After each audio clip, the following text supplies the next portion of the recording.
Showed up. What up, though? What a fight. What a night. Oh, my goodness. And signed, sealed, delivered. As promised. Taylor, Serrano, 2. It's going down.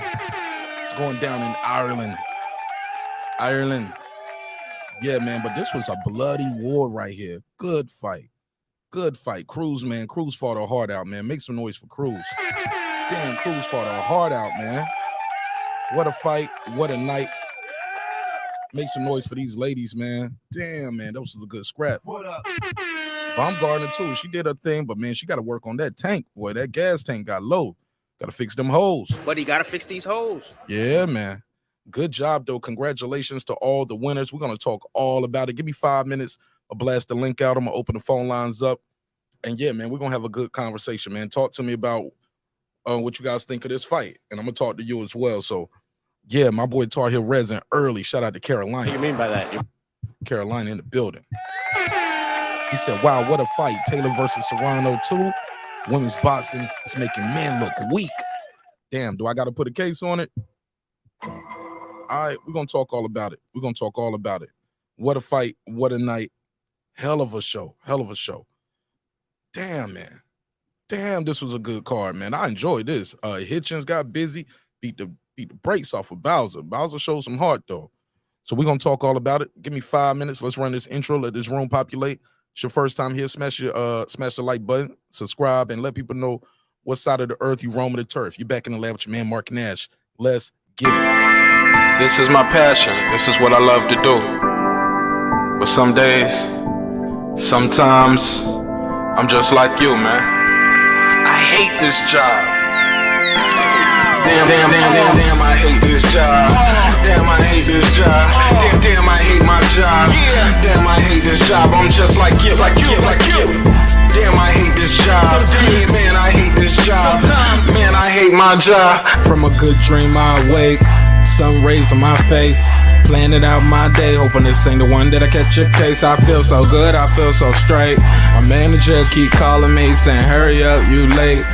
Hurry up, you lay off. Yo, man, I hate this job. Man, I hate this job. Been trying to play it cool, but it's hard to play it off. I've been hanging on to this bullshit, cause my car still ain't paid off. I know I'm on my way up. My boy just got laid off, so y'all, man, I hate this job. Man, I hate this job. These hoes here so ratchet. These niggas here so sneaky. Y'all don't even really pay enough for y'all to only pay bi-weekly. I'm trying to double up my cash. Take this job, shove it up your ass. Yo, man, I hate this job. Sometimes I wanna say, walk in and slap my boss. This shit is getting hard. Damn, I hate this job. Gotta make it out of this struggle, bruh. And I don't really mean to take it out on you. You just a customer, but damn, I hate this job. Damn, I hate my job. Damn, I hate this job. Damn, I hate my job. Damn, I hate this job. Damn, I hate this job. Damn, I hate my job. Damn, I hate this job. We're the reason why your stockholders always stay afloat. Yet I'm asking, are they hiring? Like everywhere I go, schedule will say 9, but I think it's fine if I clock in at 9:04. I work 40 hours a week plus overtime just to be bro. So y'all, man, I hate this job. Hate that I applied. So much has transpired since the day that I was high. Told me I could advance, but you were telling me lies. Gotta give your notice before I quit, but you don't say shit right before I'm fired. Damn, man, I hate this job. Sometimes I wanna say, walk in and slap my boss. This shit is getting hard. Damn, I hate this job. Gotta make it out of this struggle, bruh. And I don't really mean to take it out on you. You just a customer, but damn, I hate this job. Damn, I hate my job. Damn, I hate this job. Damn, I hate my job. Damn, I hate this job. Damn, I hate this job. Damn, I hate my job. Damn, I hate this job. You and your procedures. You and your protocol. You and your policies. None of that shit don't apply to me. You and your quotas. You and your standards. You and your 2 sick days a year. Y'all niggas bananas. Wonder why the postman's posted with hammers. Going postal with Popo on camera. His wage got him enraged. Stressed out, it's hard to maintain. He flips the middle, grabs his.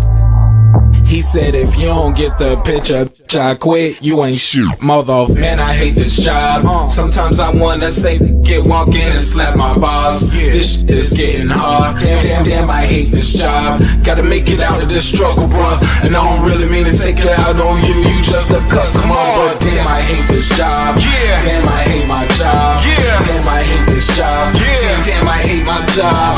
Damn, I hate this job.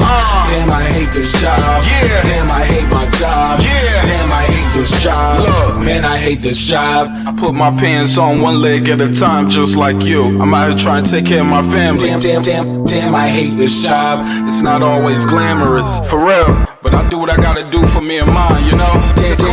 Damn, I hate this job. Damn, I hate my job. Damn, I hate this job. Damn, I hate my job. Damn, I hate this job. Damn, I hate this job. Damn, I hate my job. Damn, I hate this job. Damn, I hate this job. Damn, I hate this job. Damn, I hate my job. Damn, I hate this job. I'm just like you, nigga. Damn, I hate this job. Man, I hate this job. Man, I hate my job.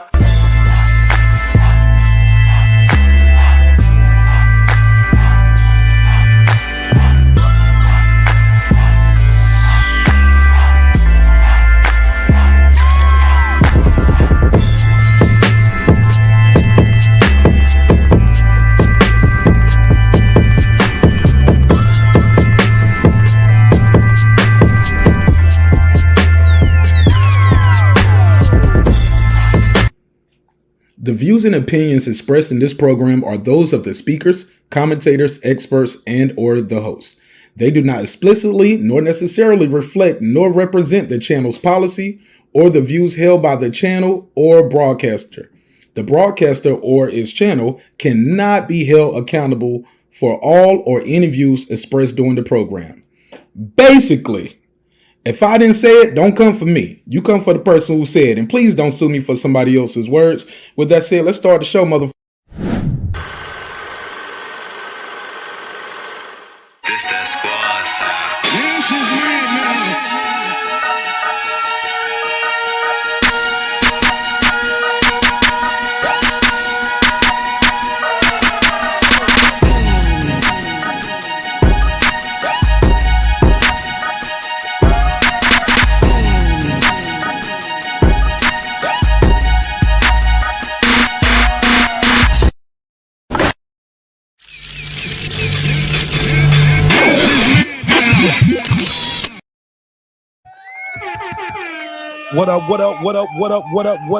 What up, though? What's popping? What's happening? What's going on? Wow, what a night of boxing action. Shout out to the ladies. Man, the ladies came through and represent, son. Oh my God, the ladies got busy, yo. They got busy, got popping. Oh my God, let me open these phone lines up.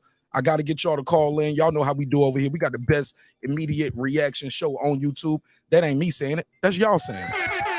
All right, phone lines are open, 44692-1766.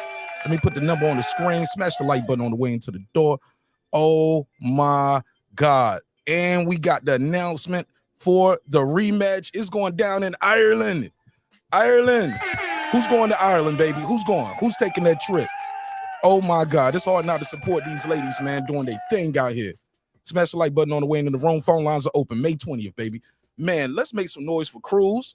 Went in there and did a thing. Shout out to Cruz. What up, sis? What up? Mexico versus Puerto Rico. Gotta be some of the best rivalries ever. And the tradition continues on the women's side of the game. Cruz went in there, did a thing. She tried hard, but her best wasn't good enough. Just too much skill. Too much skill on Serrano's side, but the will for Cruz. I think that blood really bothered her early on. Once that blood got in her eye, was pretty much all she wrote. You know what I'm saying? She did good, though. She damn sure did a good job. Damn, she did a good job, man. I'm saying, man, I wouldn't mind seeing that one again. How about y'all? Put a case on that. Shoot. Oh, and we got to say what's up to Baumgardner. I got to get my screen grabs of that, put that on the screen. Alycia Baumgardner went there, did a thing, got 2 knockdowns in round 3. I believe that other one with that uppercut could have been called a knockdown as well. But let me see what they're saying in the chat. Let me take it from the top. Tar Heel resident in the building. What up? He said, what a fight. Serrano versus Taylor 2. Women's boxing is making the men look weak. He said It's making the man look weak. Call me, yo. Y'all call in. We got almost 100 people in here, man. Smash the like button. Call in. What y'all think of the fight? Don't be scared to be the first one. It's all good. My brother Transcended Sports, Filipino brother, all the way in Canada. Appreciate it. Shout out to Canada in the building. Shout out to all my Filipino family. My nigga Clips, he said what? He said great fight. Shout out to Alycia, but yeah, Mark, gotta fix these hoes. Yeah, let me give her the drop. Gotta fix these hoes. Yeah, she gotta fix them hoes, man. But he gotta fix these hoes. Yeah, that gas tank, her gas tank, man, she just looked exhausted. If that girl had a little bit more, she could have hurt her and got her out of here. My boy Lazo said, I just left the fight, fam. Call in, man. Tell me what you think of the fight. What up? How was it being in the building? Was it electrifying? Let me know. Clip said, shout out to Transcendent Sport. Let me see what Angel talking about. Angel said, thank you, Serrano, for bringing home the bag on my third leg parlay. Oh shit, you cleaned up? Let me give you the drop. Shout out to you. All right, let me see what they're talking about.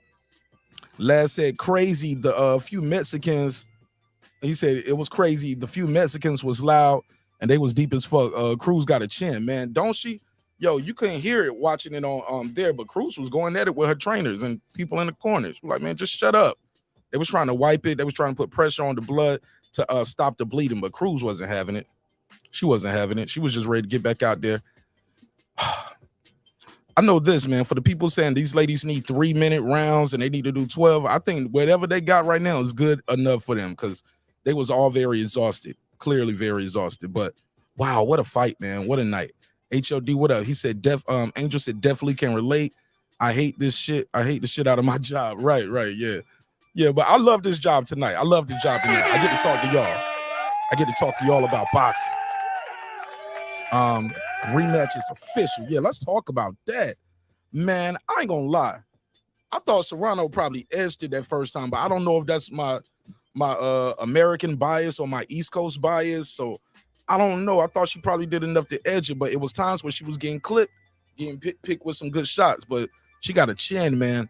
But Serrano, her form is, man, she got great form, good technique.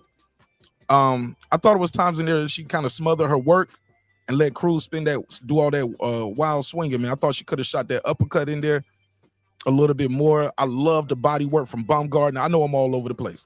Yeah, the rematch is official. The boxer's mind in the building. What up, fam? He said, did everyone see Richard Hitchens' dominant performance over John Bowser? Wow. Yes, I did, sir. Call in. Let me know what you think of it.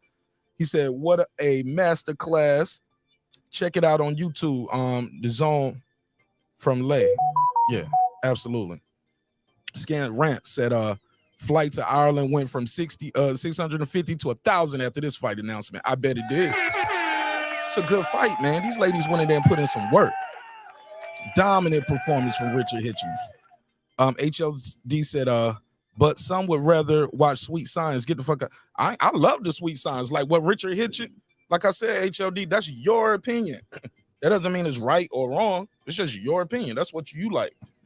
I like what Richard Hitchens was in there doing, and it was Sweet Science. It wasn't Rock'em Sock'em. It was Sweet Science, and it was beautiful boxing. Busted up John Bowser's face. Had him leaking all over the canvas. What a fight. What a fight.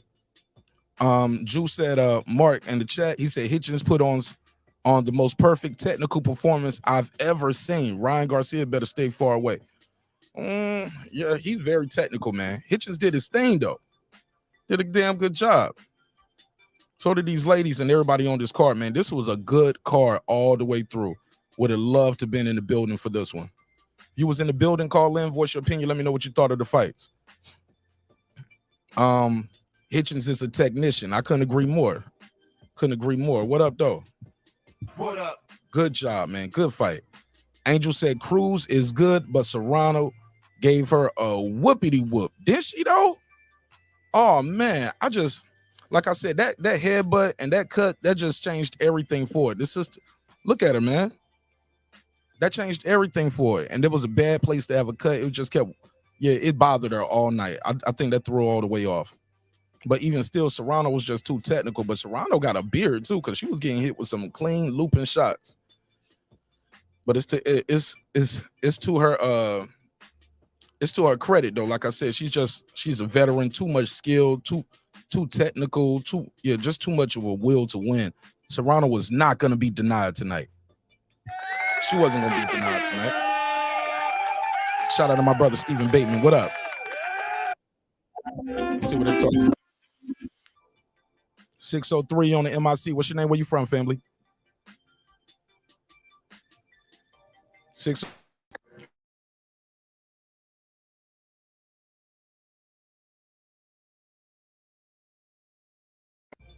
Somebody said, my girl Serrano looks like she's on the decline. Hope she looks better at 135. You think she look like she declining? She's a little older, but she got the job done. What you talking about, Scamp? Excuse me, I had to drink some water. Scamp, what you talking about? She on the decline. She got busy. She got busy. He said everybody pumped here because of Rock'em Sock'em facts. It was a good card, man. It's boxing. Your opinion isn't everybody's opinion, HLD. It's okay. Plus, we're excited about the rematch. Shot-Town in the building. Damn good scrap. Mark, what side? Well, he said, what side you hold up. Mark, what's Sid you do to her? Bro, you got to retype that, Mathie Yoel. I'm sorry. You got to retype that, bro. Type that again. Okay, no sound. Yeah, I think the phone went off when the call came in. Salute to Mark Nash. Man, this fight card was a great this fight card was fire. Yeah, it was it was a good card all the way around. Great job by Hitchison tonight. He beat the hell out of that boy. The women doing an awesome job as well. Alycia did good, but showed tiredness in the fight too. She was very exhausted. Mark, what Sid do? Yeah, you got to retype that, Mathie. Phone lines are open too. You want to call in and voice your opinion. Radcliffe said Amanda got it done, but she was nowhere near as sharp as she was that Katie fight. Yeah. Now, if that's what you meant, somebody said like she looked like she was slipping. If that's what you meant, I can get where you coming from, but I think it was that opponent too. That opponent just kept dipping her head down, swinging wild. So she had to be careful not to get caught with nothing crazy in there. But she started picking her off with that jab and just bang. Every time that girl dipped her head down, bang. Cruz got a jab to the face. Amanda Serrano knows what she's doing. What she's doing in that damn. 808, what's your name? Where you from? Hey, this is Miss T. I'm calling. I'm watching Fans Talk TV. I've been checking your channel out. I like what your channel be presenting, especially your interviews. You've done a great job with that. Oh, thank you, sister. Yeah, appreciate it. Oh, no problem. I've been looking at this fight, and you was just talking about Amanda Serrano. I want her to do more than just rock'em sock'em. I feel like she could have did more with that girl other than rock'em sock'em, like just constantly just going for the head. I want her to, do the sweet science. I think she could have, moved on angles and got the girl out there early, probably. And like her corner said, we do every now and then straight down the middle. Alycia Baumgardner did a great job, but I gotta tip my hat off. I became a huge fan tonight of Alycia Baumgardner, especially at the end that she started her period. I don't even know how she got out of bed to come fight. She said she was. So, at the interview at the end, she said she got her period today. Oh my God, I didn't hear that part. I didn't hear that. You got that. That shit was funny as hell. Wow. Ain't too many women get to say that, live like that. But she did, and she got an it factor. She can get away with a lot of stuff a lot of women probably can't. But what about that gas tank though? Didn't she gas a little bit to you? Her starting her period, that all us women was like, oh, okay. That's what because it was. You have the strength to get in the ring. Like, I mean, you got about two or three good rounds. I don't even know how she lasted. All the stuff that be going on around that time when you first started, I mean, you already fatigued, no matter what you do. Not to mention bloated. Somebody hit you in the stomach. Yeah. Yeah, so I might have her for even. That's amazing to me. It's highly amazing to me, and I'm sure a lot of women looking at that like, how the hell you do that? How do you see the rematch going? Oh, I'm sorry. Go ahead. You said you were about to say who disappointed you? Nah, I do the rematch. If she's not on her side, I think she'll beat that girl, beat the brakes off that girl.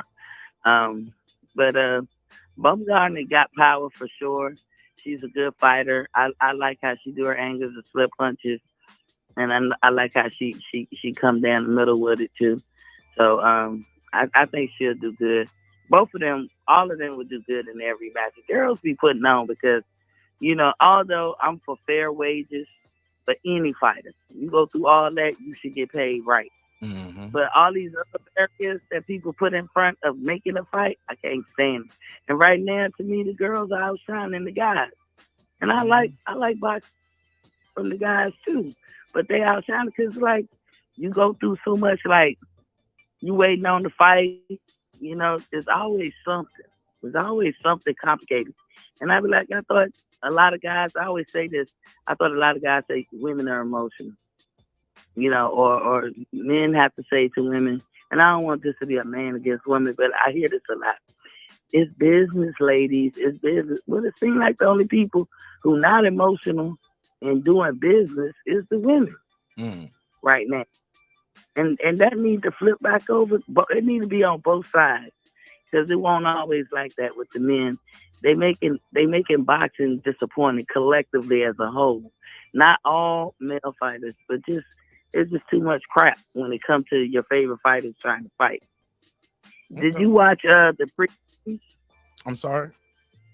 Did you watch the prelims? Some of them. I saw Hitchens versus Bowser. My hat's off to him. That dude when I first seen him, he was a smaller guy. He was like real thin. He looked like he filled out. He appears to be, as he go up in weight, his power increases. He's methodical. He slowed it down. He's surgical with that shit. He's the most improved. I am so proud of Richardson Hitchison. I don't even know what to say. He was that damn good tonight to me from when I seen him last. He always looked good, and he's always been a complete boxer, but I always thought he moved too much unnecessarily.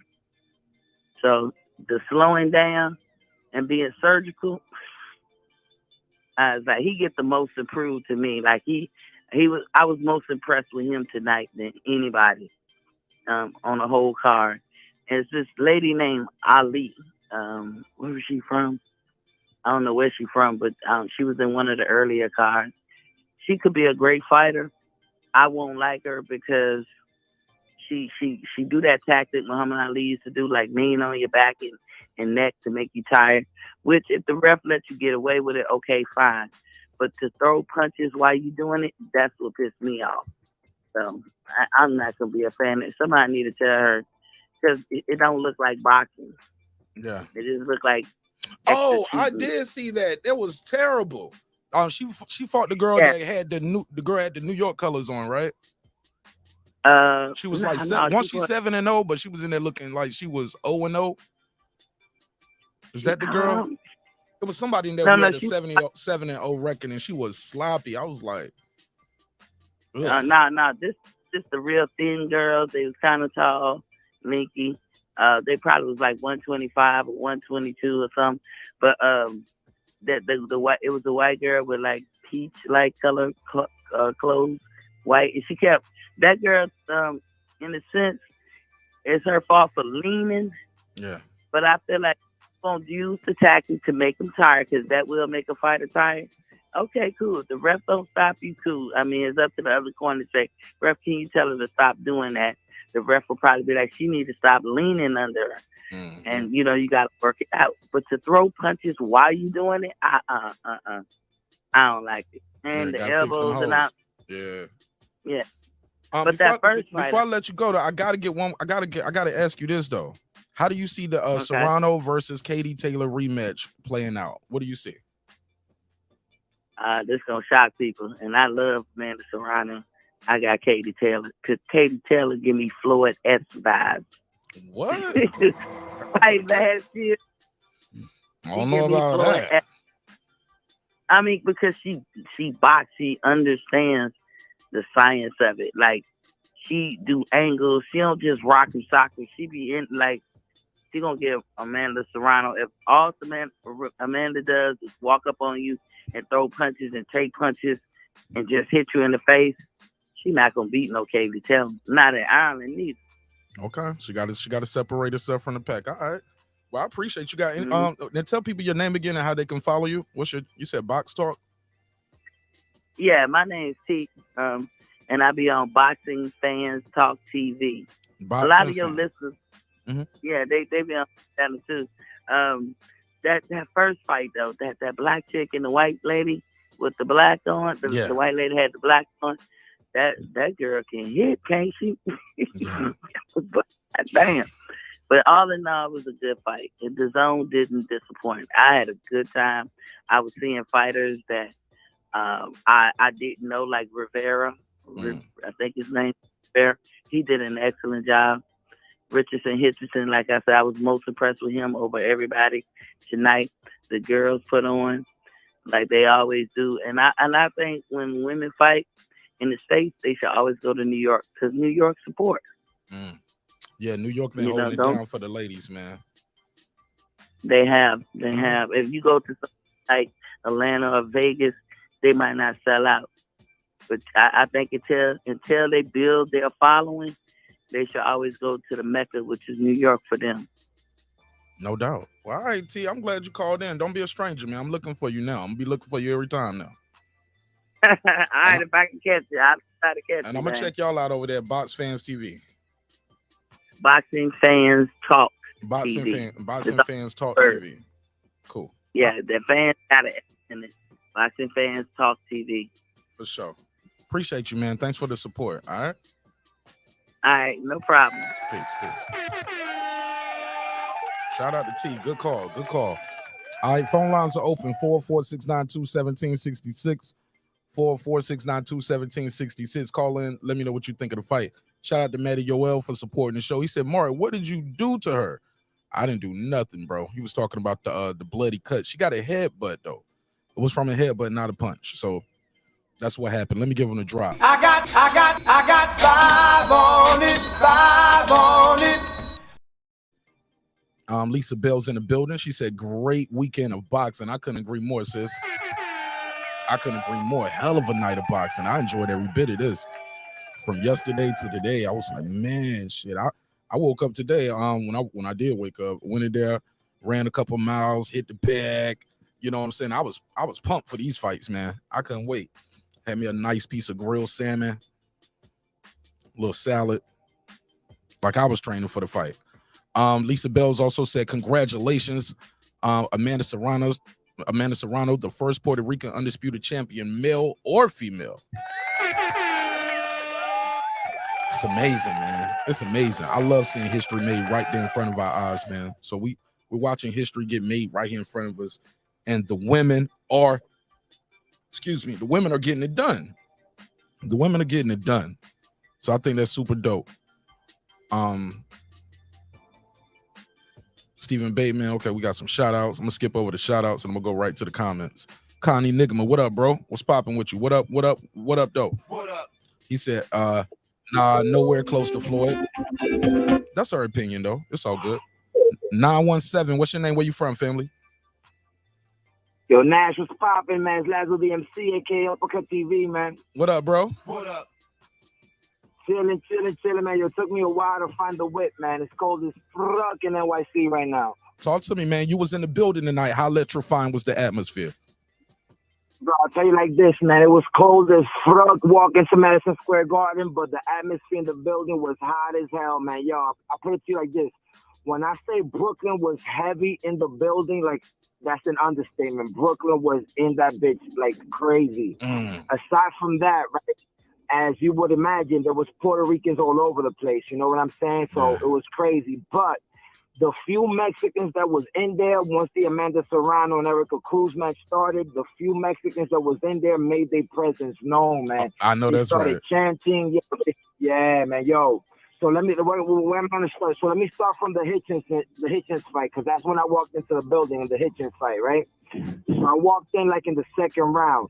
What do I have to say about that fight? Yo, Hitchens, man, Brooklyn stand up, a beautiful performance, a straight up technician of the night. It was just my masterful class of boxing. You know what I'm saying? He was just on point, man. Glad to see him return to the ring. Yeah. Now, when it came to Alycia, go ahead, fam. No. You good. I like hearing people who was actually at the fight call in too. The phone line is because I want to hear y'all talk. So go ahead. Yeah, for sure. So after that, man, it was the co-main, which was Alycia Baumgardner against Elm, whatever her name is. I think she's from France or something. But yeah, I'm gonna be honest with you, man. I'm a huge Alycia Baumgardner fan. Like, I've been following her for a while before she beat Harper and all of that. I've seen her basically, thug it out over in the UK to claim her claim. You feel me? So I was excited to see her, especially in her first co-main at the Garden, at the Mecca in New York City. You know what I'm saying? But I'm going to be honest with you, fam. I was slightly disappointed. You know what I'm saying? She was sharp at the beginning, but after the second and third round, she started to get tired and she was getting clipped. You know what I mean? Yeah. But the most interesting thing is that she was getting clipped after she was hurting Shorty. You know what I'm saying? So me and everybody that was sitting in section 200, first row above section 100, we was pissed. We was like, yo, what's going on? You know what I mean? Because we all thought like she could have got Shorty out of there. So when she heard her, she had those few knockdowns. We were like, yo, it's lights out after that. But then after that, she just kept having her guards down and getting caught. So although she did end up knocking her down towards the end of the fight or whatever, it was a little sloppy towards the middle. But in the post-fight conference, when she said, she had just got her period, that explains it. You know what I'm saying?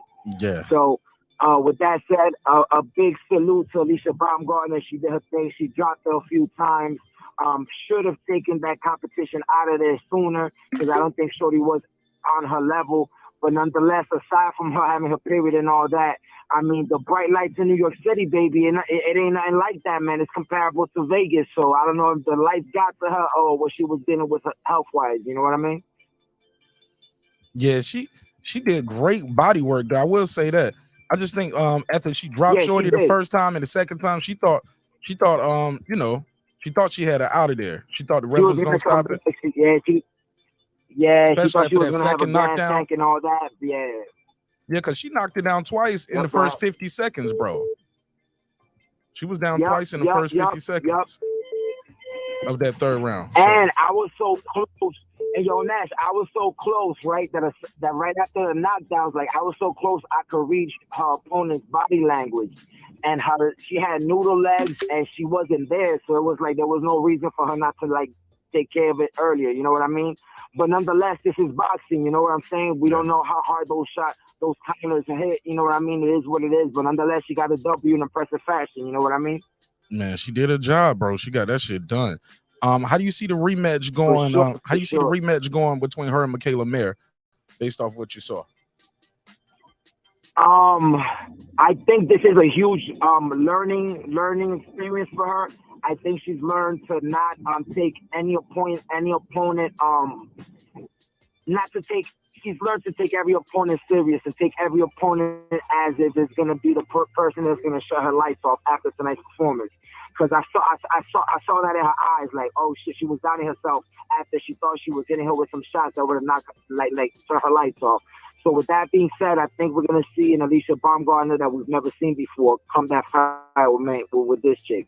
Okay, how do you see the rematch between Serrano and Katie Taylor going as well? Now, I'm gonna be honest with you, and again, I repeat, and I ain't trying to like fucking flex on all that, but I was at the fight. I just literally left the Hulu Theater. For everybody that's saying that Amanda looks sloppy, blah blah blah, you gotta understand. And I was there, and I was close. She was fighting somebody who was not gonna go down. Yo, somebody could have been up there and hit Erika Cruz with the kitchen sink and the safe in the back room, along with all the Nike boxes full of them dollar bills, and she was not going down.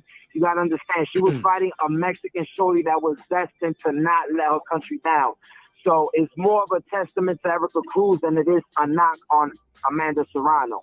With that being said, Amanda Serrano looks sharp, and I think this is also another learning experience for Amanda Serrano. You know what I'm saying?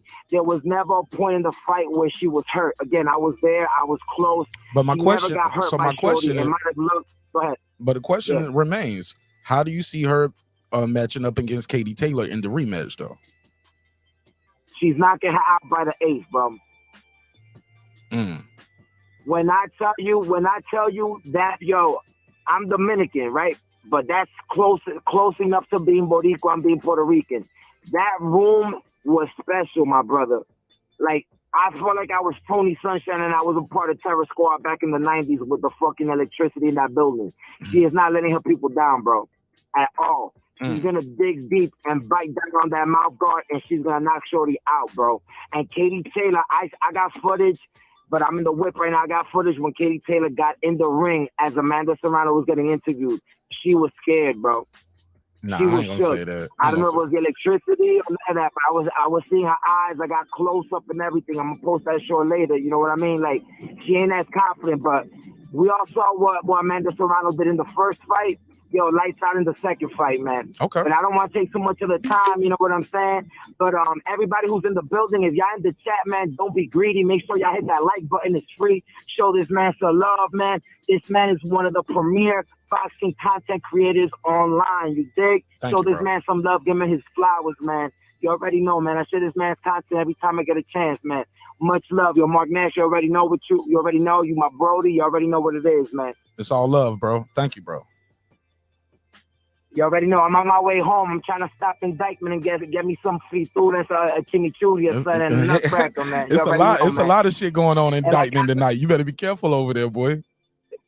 You already know, man. Out. I already got the blocks already waiting for me. The blocks already waiting for me, man. And like I always say, man, sleep good, eat good, and fuck good. I'm out. Mark Nash is my man. You already know. One. Peace. Shout out to Lazo, the MC, aka Uppercut TV. Check out his channel, man. Hold up. Uppercut TV got some good shit going on over there. All right, it's a good scrap, man. Phone lines are open. I only can talk to one person at a time. I had to give him a little more time just because he was in the building, so we had to chop it up. 404-692-1766, 404-692-1766. You could call in and voice your opinion. Let's see what we got. 410, you got the flow. What's your name? Where you from, family? Hey, Mark, it's Jerry. Talk to me. What's up, Jerry? You see the fights tonight? Man, yeah. What you think? Excellent, man. Great fights, man. Great. I love women's boxing. When it first started, I was watching it when it first started. I was like, man, I don't know about this. The girls, they weren't that skillful. It was almost comical, kind of like women's basketball. But just like women's basketball, man, they got better and better now. Even when they weren't good, all that skilled, the basketball and the boxers, you could tell they were competitors, very tough, and they were competing hard. But now you see both in women's basketball and in boxing, these girls are skilled. They're getting more and more skilled, and they're just tough as nails. And so, those fights, they were exciting fights, man. And I guess we got the question answered about the menstrual cycle thing that I remember I brought up to you. Yeah, I remember, Jerry. Yeah, man, because you heard her say it. I was like, damn, I couldn't even believe that she said it. But, she performed well. She looked really, really sharp. I think a rematch with her and Mekhaled is warranted. At the first fight, I had a draw. I think it's a 50-50 fight moving forward. The girl she was in with tonight was real tough, but not a lot of pop, not on the same level or even close, really. Baumgardner, she gotta be careful not to gas herself out. I mean, that's obvious, and I know she wants to look spectacular and stuff, but she came close to gassing herself out a little bit. It looked like to me, but otherwise, that was a great performance from her. And Serrano Taylor, I think will be another great fight, just like the first one. But I have to pick Katie Taylor to beat her again because Katie's a little too big for her, I think.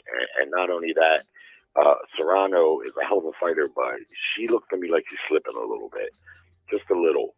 I mean, it's hard to tell in an action fight like tonight, but in her last few fights, I mean, I think they said she's got like 40 fights. That's a lot of fights.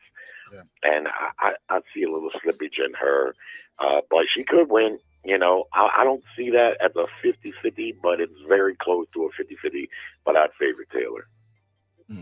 Okay. And you say and what about Alycia Baumgardner in the rematch versus Mekhaled Mayer? You said that was 50-50, right? I think that's a 50-50 fight. I thought the first fight was a draw. I thought it was a hell of a good fight. But what's her name? Mayer, Mekhaled, her opponent, she's a good fighter. She's a better fighter than that girl tonight, and she's bigger. The girl she fought tonight was the female commentator said she had good defense, but I didn't see that. She kept her hands up. I'll give her that, but she was walking into shots like crazy. I mean, she was just doing the same thing, 1, 2, and coming straight down the middle. And Baumgardner was catching her, and a couple of times she just totally unloaded, like with all of her power on timing shots, because the girl just kept doing the same thing over and over and over. Now she was keeping her hands up, but still she was punches hard enough to punch through that. And in the third round, I seen her just like, she was like, fuck it, if I can time her this easy, I'm gonna really start putting some shit on these shots. Right. And man, yeah, I wouldn't say it was a lack of power from Baumgardner, because she's got whip on her punches. It's just that's how tough these women are, man. Last thing before I let you, I got one more question for you. Did you see the the Hitches fight versus Bowser? No, I fell asleep on that one. What happened? Oh, he was just busting him up, bro. He beat him up bad, bro. Very good boxing, very technical boxing. He couldn't get him out of there, but it was times I hate when fighters do this. He looked at the corner. It was like, man, y'all gonna let me keep beating him up like this? I'm like, bro, you got to put him down and put him out. Every time he'll hurt him real bad, Bowser will get 1 or 2 shots off. So yeah, I thought that the fight with Baumgardner, that was, it could have been stopped a couple times. It looked like, you know, I mean, it was very close, and you know me, I'm not one for quick stoppages, but there was a couple points in that fight where another ref might have stopped the fight. And same thing with the main event too, because of all the blood. Even though that girl was fighting very hard, I would have hated to see her get stopped, but yeah. she wasn't going to win. And plus, that blood in your eyes like that, that's a real impairment. I mean, she showed a tremendous amount of heart to fight forward, but you know, I think also that Serrano should have been throwing the uppercut more, because the other girl, she's doing the same thing. You're lowering her head and coming forward, and she was throwing the uppercut, but she was throwing it to the body more than the head. But like the last caller said, she maybe could have hit her with the ring post, and it wasn't going to matter. Yeah, Cruz was there, bro. Cruz was there. Yeah. I was gonna have to, the doctor or her corner would have had to stop it, and she probably would have fired and fought them too. But yeah. But shit, let me take some more calls, Jerry. I'm glad you called in, man. Appreciate you, big dog. All right, brother. All right, buddy. I remember when Jerry had when they was fighting last time, when it was I think it was the Shields Marshall card, Baumgardner Mayer. He was like, Mark, what happens if one of them are on the rack? I was like, what, Jerry? I'm like, that's your fight question. But we found out. Shoot, she went in there, still got the job done. Connie Nigma with the $5 super chat. Let me give him a drop. Appreciate you, bro. I got 5 on it. He said Mekhaled is tough, went the distance with Delphine. Always great show. Absolutely, man. Yeah, man. She was tough, bro. She was super tough. She was game, bro. She was ready. Angel said, he said, yes, a woman not afraid to eat. I missed it all. He said, I missed it all, y'all. Good fights tonight? Question mark. Had to work. Oh, damn, Drummond for life, man. Classic shit. Great fight. All the fights was pretty good to me. Like I said, except that one that was early on. It was a couple ladies up there early on. She was just a little outclassed. Shouldn't have been in there. Modern King Boxing with a $2 super chat. Let me give him a drop. I'll give you the $2. You give him the $2. All right, pay him the $2. Oh, pay the $2. Shout out to Modern King Boxing. He said, what a night. I couldn't agree more. Bro. What was fight of the night, y'all? What was fight of the night? Y'all gotta let me know in the chat. What was fight of the night? What was fight of the night? And what fight are y'all looking more? What rematch are you guys looking forward to more? Y'all looking forward to Mayer versus Baumgardner? A lot of people said that could have went either way. Same with Taylor versus Serrano Part 2, May 20th in Ireland. Which rematch y'all more excited about seeing? Yeah, it was a great card. Rodman, what up? He said definitely worthy of fight of the year. Which one? Which one was worthy of fight of the year? The main event? The main event is what you're talking about? I don't know if it was fight of the year, but like I said, it was because of Shorty's heart and her will to win. I think that's why.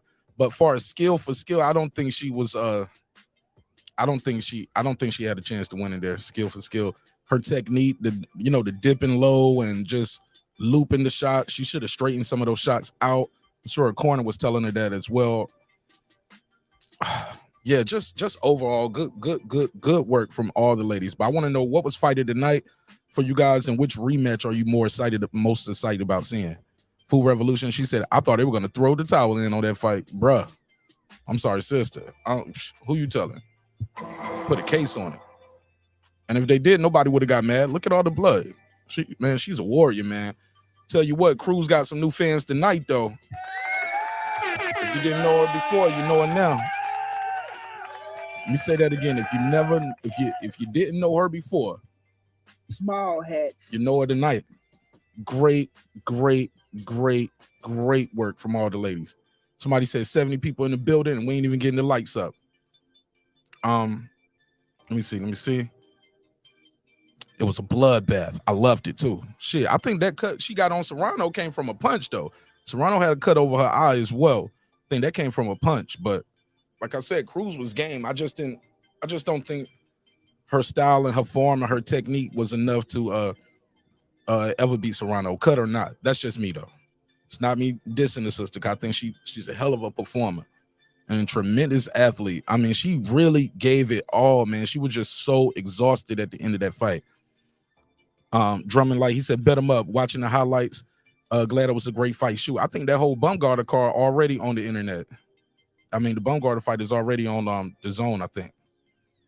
He said Cruz should have been stopped. You mean stopped by Serrano or stopped by the corner or the ref or the doctors? What you mean? He said Rockman, he said knows YouTube people. I'm gonna leave that alone. I'll take your word for it, big dog. Reggie versus Mark on pay-per-view ASAP. No, I'm gonna fight you on pay-per-view, Joey Chavs. Don't be up here trying to Don King my situation. I'll fight you, homeboy. What's up? What up? What up, gangsta? Up there trying to tell me to fight somebody else. How about I fight you, Joey Chaz?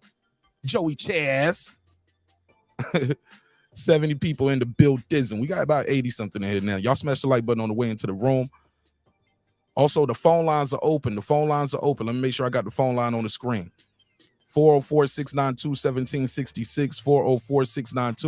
404-692-1766. Call in and voice your opinion. Tell me what you guys think of the fight. Are you excited about the Katie Taylor Serrano 2 rematch? Do you think she can pull it off this time? Can she get a decision in Ireland? Can she? Can she get a decision in Ireland? I don't know. We got to put a case on it. We're going to see, though.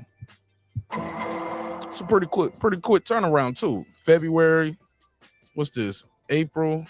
I'm sorry, February, March, April, and then she fighting in May. Yeah, about 3 months. About 3 months. And she back at it, man. Wow. Man, make some noise again for these ladies. Hell of a job. Phone lines open. 44692-1766. My boy Clips, he said, serious question. If men had... It ain't serious if you start off already with if men had menstrual cycles. He said, but serious question. If men had menstrual cycles, you think some of the elite male boxers would be able to fight like that on their period? I don't know what it feel like to have a period. I'm not qualified. I let one of the ladies answer that in the chat. Somebody said, one, he a fool. I don't even know what you're talking about. Fight of the night is Serrano versus Cruz. Okay. Yeah. I think I think the Baumgardner fight for me was more evenly matched. I think that was more evenly matched, and even though she had those knockdowns, I think that one knockdown too with the uppercut, I think that should have been called a knockdown. I got to go back and watch it, but I thought that was clean when I watched it in real time.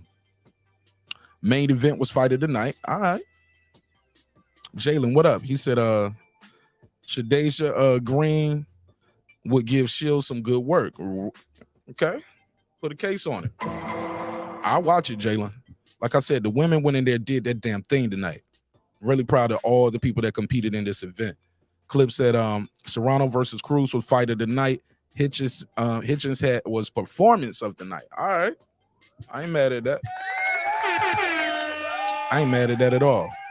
The Boston Scholar said, we at the beginning of the year. Hold up. We at the beginning of the year and people are already trying to give that title fight of the night, fight of the year. Hey, look, man, it starts at the beginning of the year, right? It starts at the beginning of the year. Got to remember these fights, man. Shoot, I still got Stevens versus Hemphill. It was a showbox card. I still got that on my list as possible fight of the year candidate. Yeah, we got to write them down, though. We got to write them down because by the end of the year, when we do fight of the year, people going to forget. Going to go with the last one you saw. Sometimes you might go with the bigger name. But shit, Serrano, Katie Taylor was nominated for fight of the year over here last year, too. So she getting busy. Food Revolution said, yeah, she was dipping low like Christina Milian. Yeah, I didn't like that. I didn't like the style and the technique that Cruz fought with. I'm sorry. But she's a warrior, though. She's a damn warrior. So I gotta respect that sister, man. Nothing but respect on this side. True story. Hit the like button.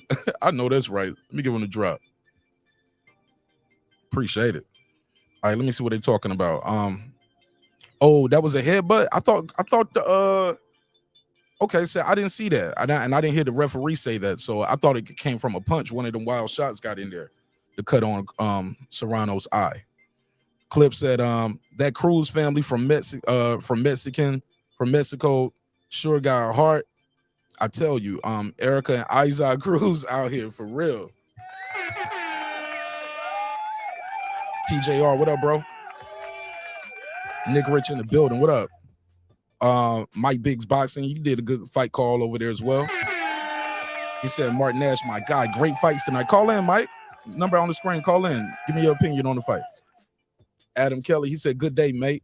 Is it March yet? I don't know, bro. Not yet. My birthday this month, so it can't be March yet. I ain't had my birthday party yet. Fight of the night was Alycia Baumgardner. Yeah, man, that's the one for me, Modern King. For me, that was fight of the night. I thought it was a little more competitive, and I thought she actually had a chance to win more than I thought Cruz had a chance to win, especially with that cut. He said, ladies showing men how it's done. Make some noise. I ain't mad at it. Said he crazy. Are you still talking about old boy? Okay. Puto, what up? Oh, period equal PEDs. Nah, B. Nah, I gotta put a case on that one. You ain't get no drop for that. Salute to the chat. He said Mike Biz, he agree with Jalen. He said Puto was good. Clip said, I'm serious. You think our favorite male fighters could go in there on their period and still show out? I don't think so, to be honest. I don't know, bro. I can't even talk about men having periods. I don't even. Never heard of it. Hitchens showed another level. Absolutely. Sorry, wrong button. Absolutely. And Bowser, oh my God, Bowser can take a licking and keep ticking, man. Bowser took a lot of lumps. Oh man. Look like his face is broken. Officer.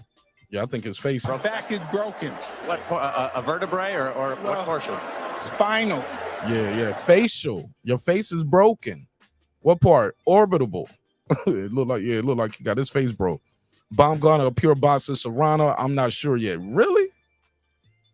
I didn't like how Baumgardner was, how she was just had that right hand cocked at certain times. She like where she was telegraphing sometimes. How I felt about that.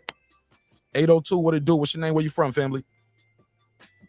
What's good, Mark Nash? This is Ronald, bro. All right, big dog. What's popping with you, man? What you think of the fights tonight, big bro? I'm still trying to absorb everything that I witnessed tonight, bro. That was like a medley of like just situation and just like true nutrition of what boxing should have been, man. And it was women. Yeah. That shit was crazy to me, bro. It was crazy to me because I'm still trying to put all the data in my head that I collected tonight of like just how strong these women are and just how gritty they are and what they bring to the sport of boxing, man.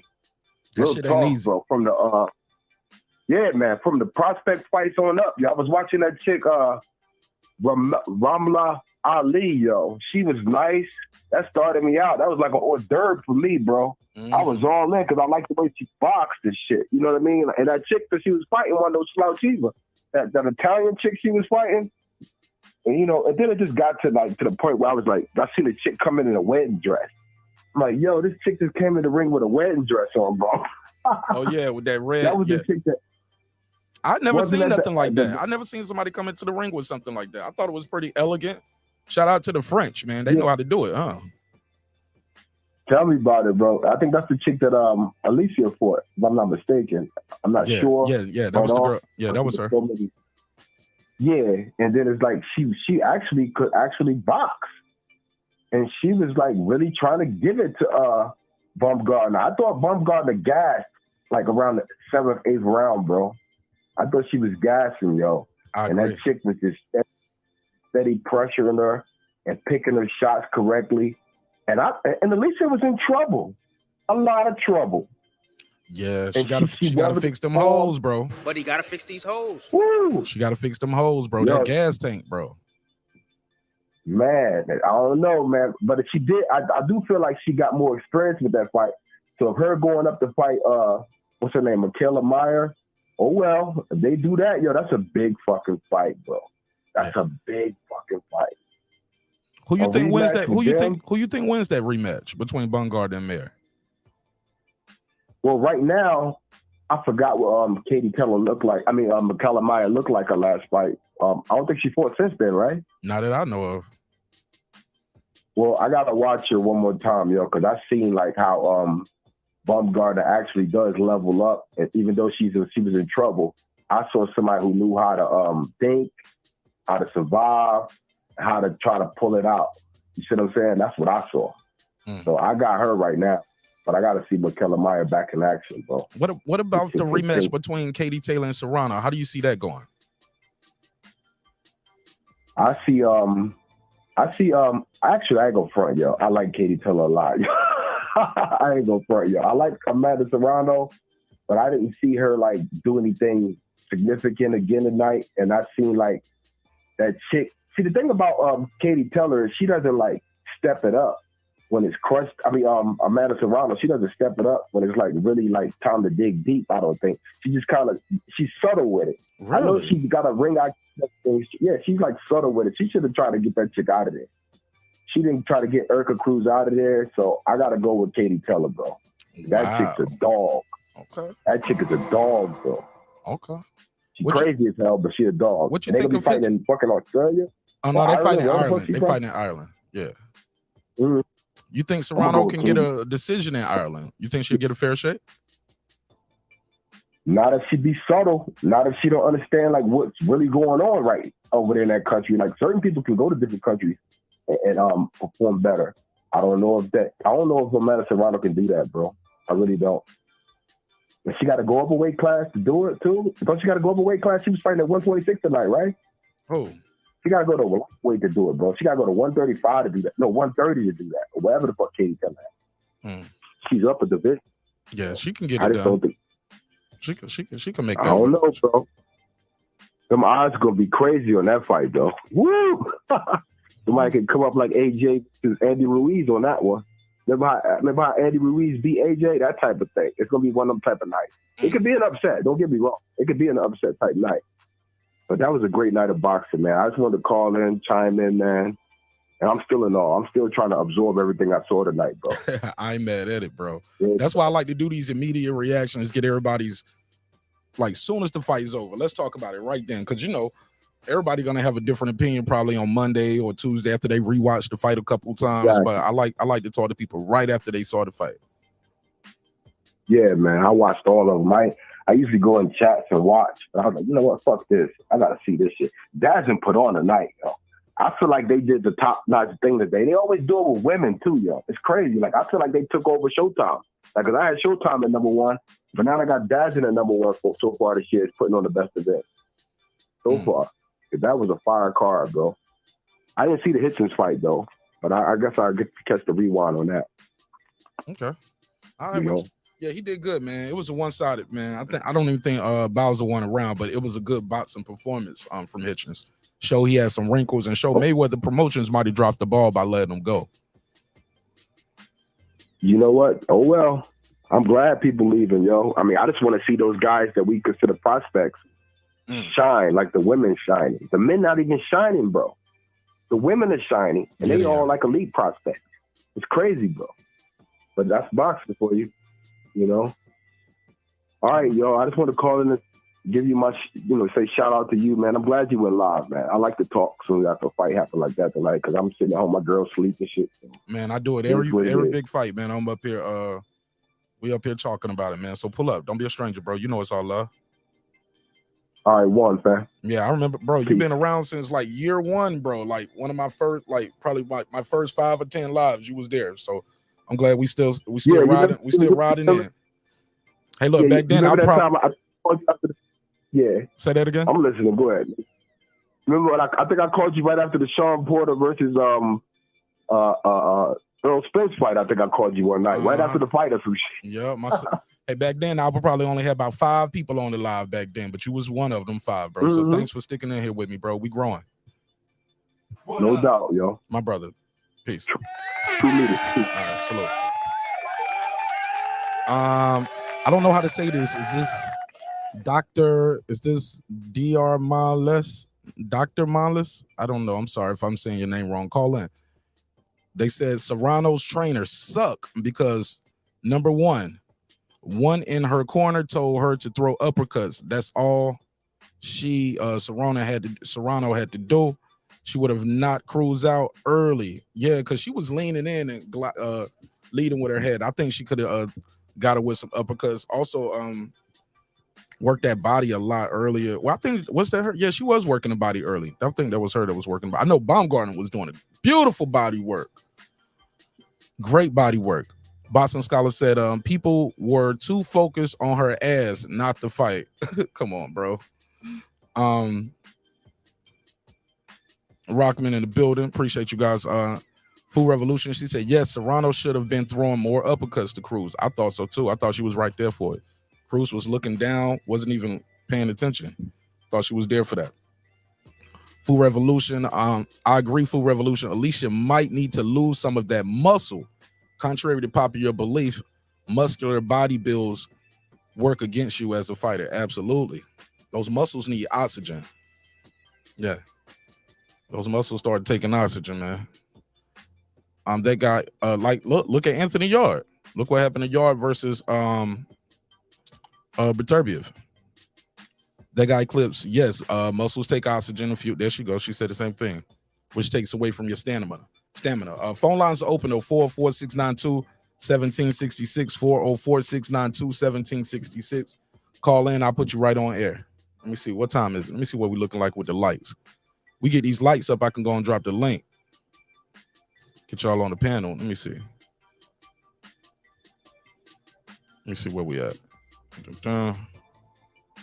Oh, yeah. Oh, this is disgusting. Oh, hell no. Man, we got almost 2,000 views, bro. We ain't even got 50 likes. Come on, fam. Come on. Y'all smash the like button on the way into the room. Because you know you like it. You like the content. Click the thumbs up. Let me see what he's talking about. Yeah, we gotta have 50 likes, bro. We can't have 2,000 views and barely not even 40 likes. Come on, fam. Boom. Mike Biggs boxing. He said, I like to see Hitchens versus Haney for real. He looked ready, in my opinion. I ain't mad at that.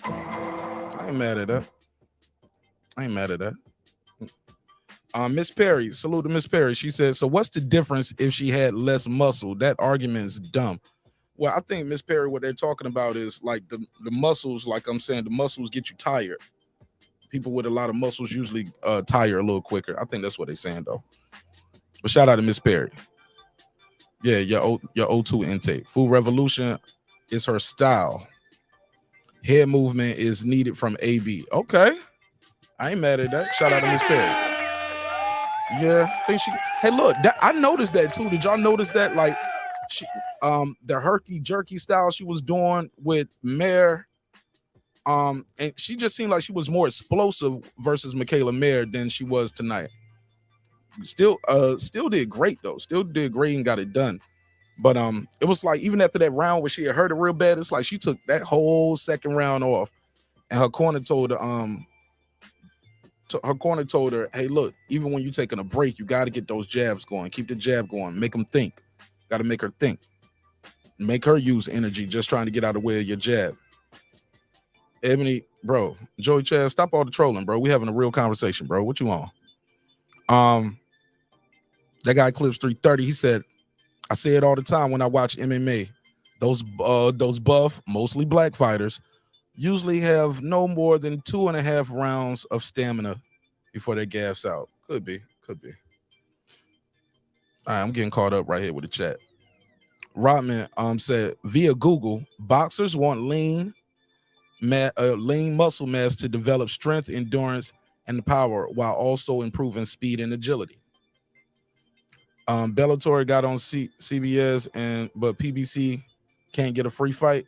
Okay. Well, they started off with free fights. They just don't have as much now. Yeah, Clips. He said, yeah, y'all got to do better, neighbors. We damn sure do. Oh, yeah, I got to put a case on. I'm going to put an end show on it. Shit. I'm good. Hit the likes as soon as, he said, I hit the like as soon as I click the link. My brother, I appreciate that. Need more people like you. Lisa Bell said, I know y'all was tripping tonight. Right. That's why I said, Lisa, I was like, hold up, let me see what these lights looking like. Shout out to the goodness. Oh, to the goddesses. Yeah, hell yeah, bro. Dr. I don't know how to say this. Dr. Malis, LLSS. Serrano got robbed in that Taylor fight. I don't know about that, fam. She got hit with some clean shots. It was a good scrap. I think it could have went either way. I think that one could have went either way. Hitchens versus Haney is very reasonable since it seems like Loma isn't trying to make the fight happen. So Hitchens could be competitive and entertaining to keep Devin busy. I'm not mad at that fight. I'm not mad at that fight at all. I'm not mad at that fight. I'm excited about this one May 20th, though, man. I ain't going to hold you, bro. This May 20th card going to go crazy. It's going to go crazy. I wonder who on the under.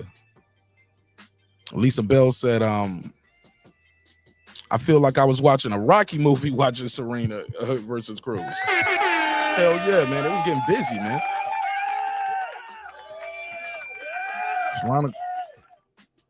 Serrano can't, I don't think that's the fight for Katie Taylor, though. She can't use that fight. Joey Chad said, I think PBC will be out of business by June. Damn. Small hats. I hope not, man. Shit. It's a lot of fighters. Where all them fighters gonna go? I like having diversity in boxing and fighters having different options. Options are a beautiful thing. Lisa Bell said, get them likes up, please. Thank you, sister. I know that's right. Let me see what they on. Miss Perry said, Shadeja Green coming for Franchon. All right. She better be ready. I'm gonna let you know, son. The diva gonna be ready. Franchon gonna be ready. Franchon told me she got a fight coming up first quarter. She gonna come back on the show. If you didn't see my interview with Franchon Cruz, DAZN, check that out. Interview with her on Wednesday. It's a Thursday. Was it Thursday? Thursday. Oh, I forgot. It was like Wednesday or Thursday, but check it out. It was a damn good interview, so y'all check it out. And yeah, she's ready, man. She told me first quarter she got a fight coming up, and she's gonna come back after the fight gets announced, and we're gonna promote it for her. Martin Nash, I understand. Yeah, Chris Rock voice, right? Nah, she ain't ass, yo. Nah, Franchon is not ass, Miss Perry. Franchon Cruz, DAZN is the first super middleweight champion, undisputed ever. You don't fight like that and you ass. But you're entitled to your opinion. Entitled to your opinion. Definitely entitled to your opinion. Clips 330, she ain't ready, bro. Yo, female boxing, the shit. Absolutely, man. Make some noise for the ladies. Man, these ladies got busy, man. But if I'm gonna put a survey in the chat, I want to know what y'all think. Let me put a survey in the chat. I want to know who, and the phone lines are open, 404-692-1766, 404-692-1766. Yeah, y'all got to hit that like button, B. That's crazy. 2,000 views. We ain't even got 50 likes. Y'all tripping. Let me, I'm going to put a survey in the chat. I'm going to ask y'all, who do y'all think wins the Serrano-Taylor rematch? Who wins Serrano versus Taylor 2? And I just see Serrano, Taylor, May 20th in Ireland. All right, boom. So I got a survey in the chat. Y'all let me know. And we better not have more votes on that damn survey than we get on the likes button, man. I'm gonna be mad as hell at y'all. I'm gonna be mad. Like Boosie said, I'm gonna be big mad. All right, boom. Let me go back over here and see what they're saying in the chat. Yeah, but the ladies getting it done. Simply put, who would you here we go. I like this. Simply put, who would you have seen in the Serrano versus Taylor fight? I know who I would have seen, who would have been in that fight. What you mean? Who would you have been? Like, you like who, what person I would be? Shit, I don't know how to answer that. I'm a man. Shit, I can't answer that. Shit, these two women. I'll let you figure that out. You tell me.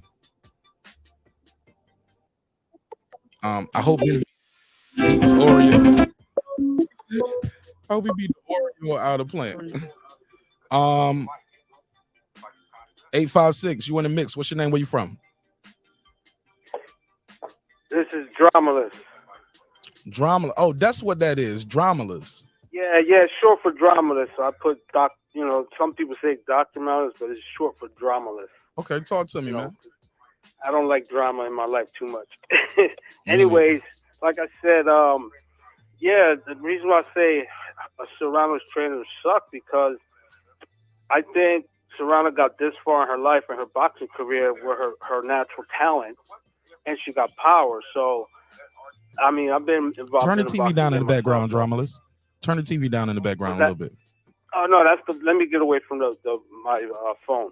So, anyways, Serrano got in her life, her career where she's at because of her natural talents, and she's got power. So, the corner should have told her, listen, the girl's leaning in. What's she open for all night? Uppercuts. So she could have made the fight easier for her. She probably would have had her out earlier than let it go the distance. And so that's why I say her trainers suck. I mean, I'm not trying to take away from them, but it's just simple, simple science. Like that. That's what I think.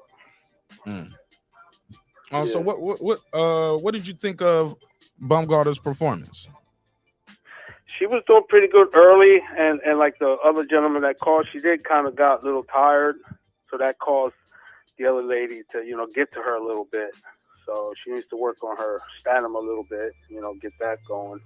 And I think she would have pulled that fight out pretty easier than what she did tonight, like that. So it was a pretty good fight. And like you said, man, these women, man, I love to watch women fights, whether it's MMA or boxing, because when they come to fight. Do you think Serrano can beat Katie Taylor in a rematch in Ireland? Yeah, I comment on that because I think the first fight, I think they robbed Serrano. I think she won because the name of the sport is who hits the hardest and the most, and who creates the more damage. And I'll tell you what, I would have rather been Serrano in that fight, not Taylor, because Taylor got her ass whooped in that fight. So, I think she got it. I mean, if you look at the fight, you see it again, I mean, if you look at both of them, I'd rather be Serrano because Taylor, she was all busted up. You know, those knockdowns, that's 2 points. So I think she got robbed because of money, and you're going to make a rematch, and here it is. So Serrano better come correct because you know how it goes over there overseas in Europe. I think for her to win, she probably has to knock Taylor out. Because I don't think she's going to get a fair decision. I don't think so. Not over there. Damn. All right. Yeah. What's your name, man? Because I just stumbled onto your thing and I subscribed. Like I said, I don't even know your name. Mark Nash. My name is. What is it, Mark? Yeah, Mark. My name is Ephraim, but you could call me E. Okay. Well, okay. Well, I'm gonna forget that. I'm gonna be calling you Dramalist when I see you in the track. Yeah, that's cool. Yeah, I'll be making a point to get on the analysis. I know that you get on there after all your when you see fights because that's what I like to do, watch fights. Boxing is my number one sport. Then will come MMA, and then the rest.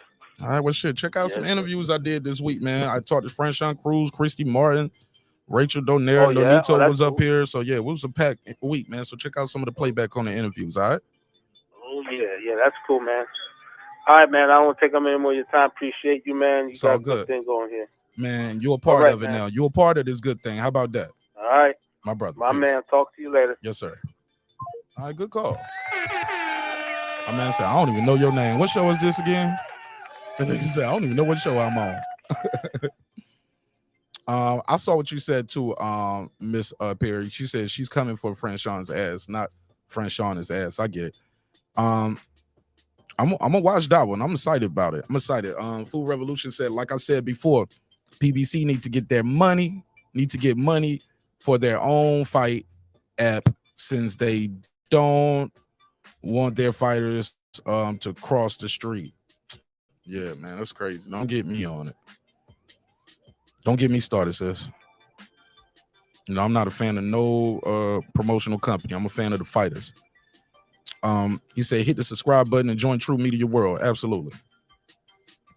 So he said, that wasn't to you, Food Revolution. So they got their own thing going in the chat. She said, I'm ready for that fight in Ireland. Shit, hell yeah, that shit gonna be lit. I wonder who's gonna be on that undercard. That undercard gotta be crazy. Al said, can I get a rundown? Who won? What I missed? Okay. Hitchens beat Bowser. Green won. Baumgardner won. Undisputed. And Serrano won undisputed. Hey, Alf, this is what you missed right here. Look at his face right here, Alf. Look at this. Ooh, that's how bloody it was. Came from a headbutt, but she fought with this the whole fight. What round did this headbutt happen? I forgot. Anybody remember what round the headbutt was in? It was early in the fight. Baumgardner got 2 knockdowns in round 3. Had another 2 that I thought one of them with that uppercut could have been counted as a knockdown, but they didn't count it. But yeah, man, you missed a hell of a night, bro. You missed a hell of a night of fights, man. Good weekend of fights, too. Because Navarrete had a good fight yesterday, too. So, boxing, we live again. We live again for all the people saying boxing dead. No, it ain't. No, it's not. No, it's not. Taylor gonna have a hometown advantage. Absolutely. Serrano had a hometown advantage the first time, so it didn't mean nothing, right? Serrano's going to have to knock Katie out. Okay. He said, good night, my bro. He said, good night. He said, my bro lit. Yeah, man, we having a good time. I'm putting paperwork on. He said, I'm putting paperwork on anybody and every motherfucker that hasn't hit the like button yet. Y'all niggas will be playing basketball in Pelican Bay. Put a case on a clip. They both been in wars. Absolutely, Lisa Bell. It was a lot of wars. They both been some wars. Head, body, head. Mickey. In hindsight, YouTubers always bash trainers. Yeah, they're gonna bash the trainer now. That's what they do. They're gonna bash the trainer. They're gonna bash the trainer before they say the fighter didn't execute the game plan. Lisa says Serrano opponent was tough. I think she should have boxed more. Cruz throws punches from awkward angles. She didn't come to lose. Nah, but she came with that head right there for that uppercut. Serrano, I wanted to see that uppercut go right there to it. Like no different from Torres caught his that heavyweight he fought yesterday who was wearing the booty shorts. Respectfully.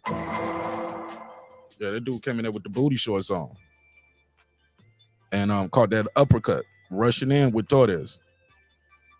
Simple science from your couch is he said simple science from your couch is complex. I need to see more. I need to see my baby Clarissa in the ring right now. I'm hooked. I need at least 3 women's matches on every fucking card from here on. Man, that's gonna be hard because there's not a lot of them. You know, they're small pickings. What you saw tonight was some of the best that you saw some of the best in there. So I don't know how that's gonna work with that many putting that many female cards on every card. The Boston Scholar said Amanda allowed Taylor to make an adjustment and make the fight close.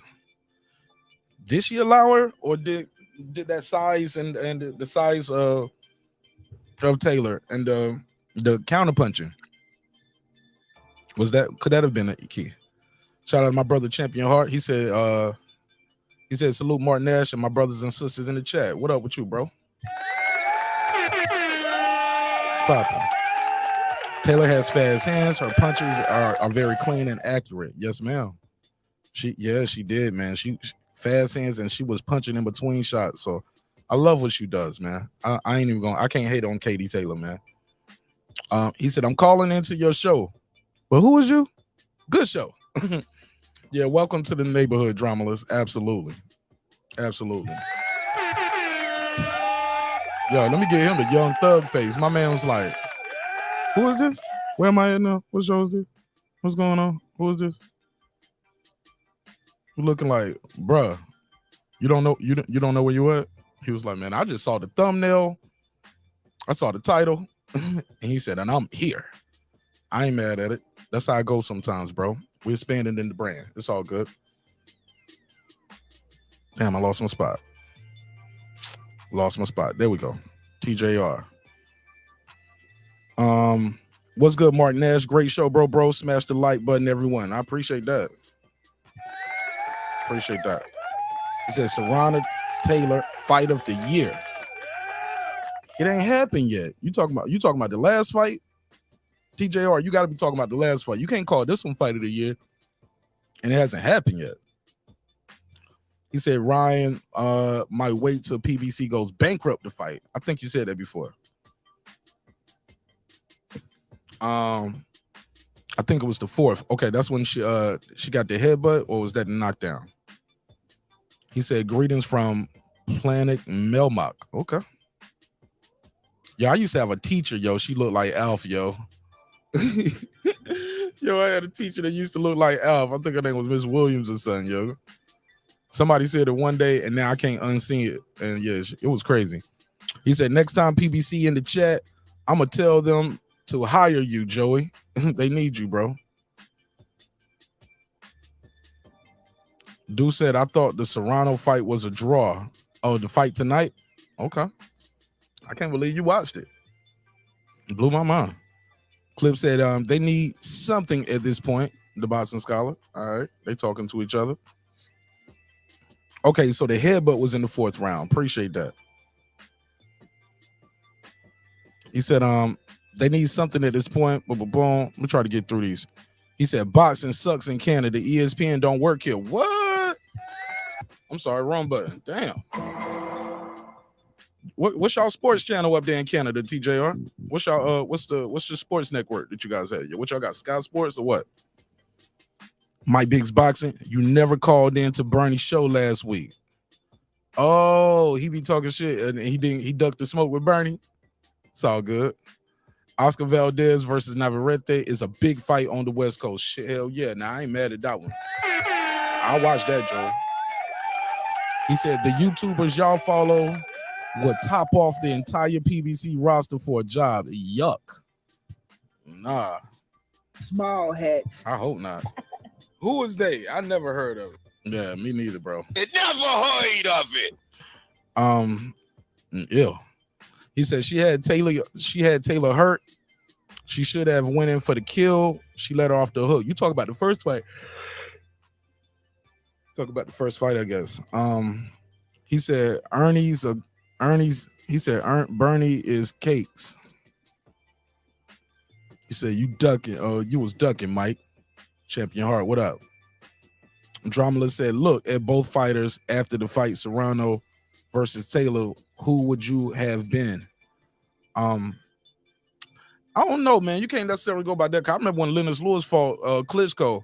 Klitschko lost that fight because he had that cut, but I thought Klitschko was winning. He just had that bad cut. So sometimes what somebody's face looked like don't necessarily mean they was losing, especially with headbutts get into play. Like what's the girl name from Australia? Sharonika Johnson. Man, she had blood all over her face. She was bloody, everything. She was looking like Cruz looked tonight, but she won that fight. He said, Deuce, you're out here giving he said you out here giving a hypothetical ending. He got you right there, Deuce. He said the first fight. Okay, yeah. And she talking about the headbutt was in the 4th round. Mathie King boxing. Bernie's a simp, fam. He never wants this work. You got to call in, man. Canelo versus Ryder is going to be a banger. I don't know. I didn't want to see that. He said I was bored after Clippers dub. Yeah, they doing all right.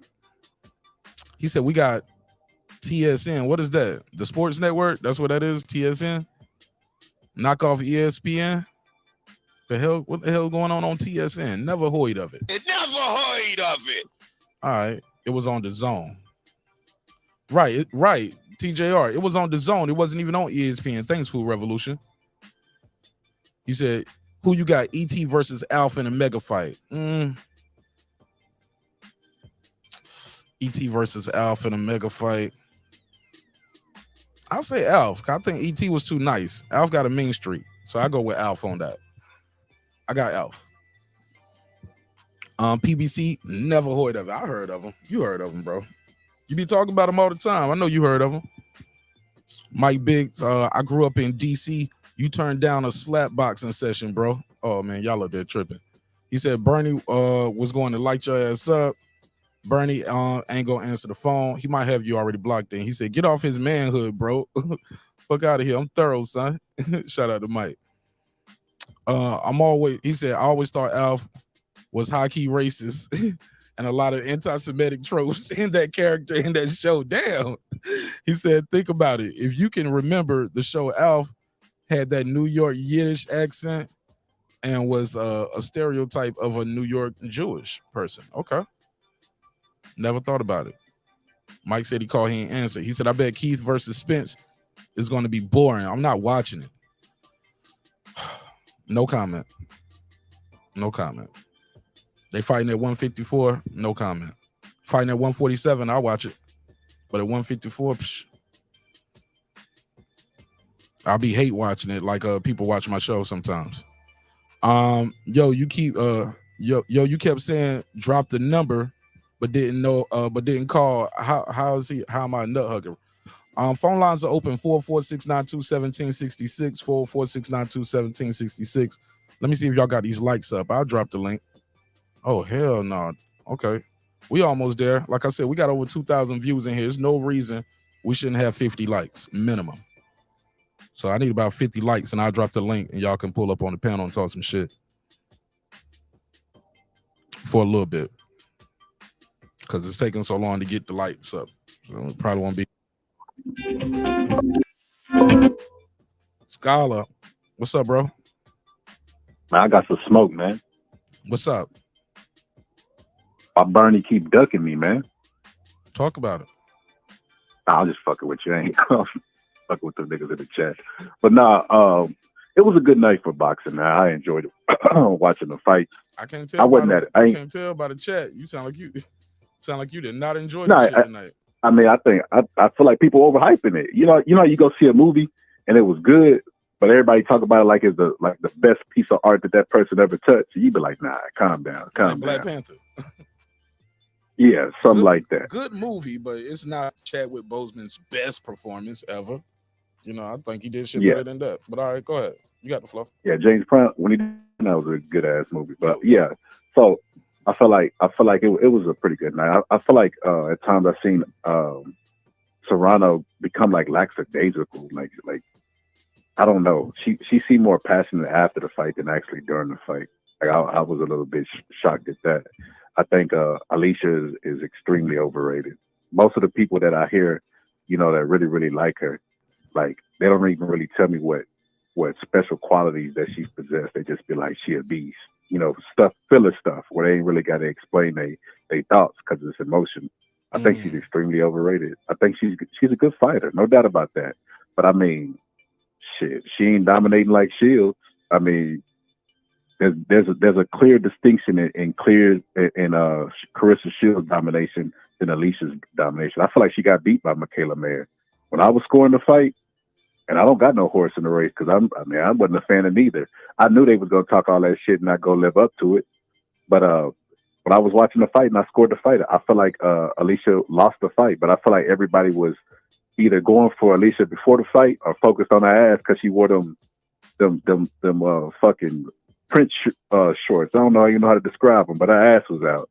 I feel like they was focusing more on her ass than the fight because she was getting controlled by the jab. Like I feel like she tries to counter too much. I feel like the trainers have styles too, and I feel like her trainer's style is affecting her to her detriment, where she's not using her explosiveness. She's trying to counter punch too much. Hold on. To her detriment, she just won undisputed tonight. What are you talking about, bro? Okay, well, it'll work until it doesn't. That's anything in life. The times where she doesn't look good, that's because of her style. Y'all blamed it on muscle mass. It has nothing to do with muscle mass. It's her style. She's not even a bulky person. She's more cut up than she is bulky. That means she does light weight, higher reps. So she don't have to require a shitload of oxygen for her muscles. But it's more styles than anything. I feel like she sits around and waits too long to counter. And I feel like it's going to be to her detriment. I think when she gets into a close fight, like if she goes and fights Mayer again, I think she's going to get dropped. She's going to get exposed to a certain degree. And we'll revisit this conversation again. Mark know I'll be doing the timestamps. Chat, y'all better be careful how y'all talk to me. I tag y'all asses. What you doing, bro? You at work or you chilling? Yeah. No, I'm at work. Click the link. Pull up. All right. Really, I just want to get him off the phone. I'm not going to drop the link. Ha ha. Tricked him. Up here hating on Baumgardner. Get your ass up out of here. Get your hating ass, nigga. Get him out of here. Kick him out the classroom.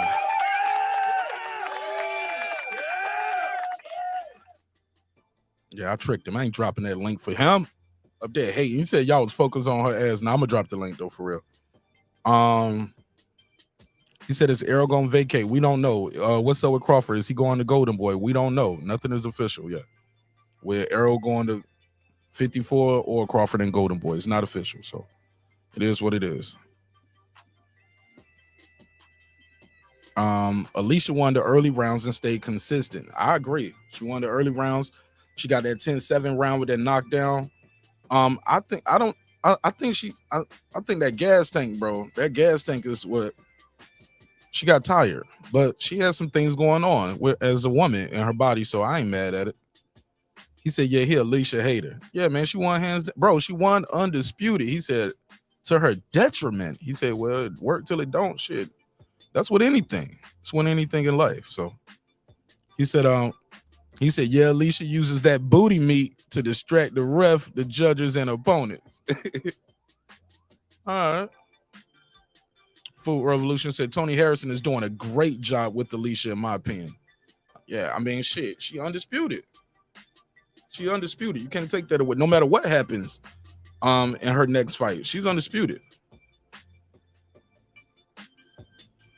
She's undisputed. He said $2 for Alicia's apple bottom. Let me give him the drop. I couldn't agree more, big dog. I couldn't agree more. I'll give you the $2. You give him the $2. All right, pay him the $2. Oh, pay the $2. My boy Ruski said, Puerto Rico, we in the history books. Absolutely.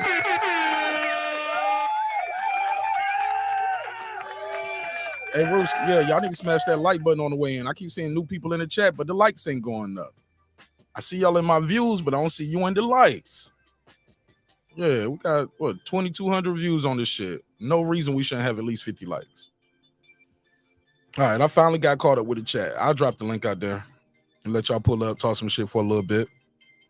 He said Tony versus Tim. That's going to be a good fight, bro.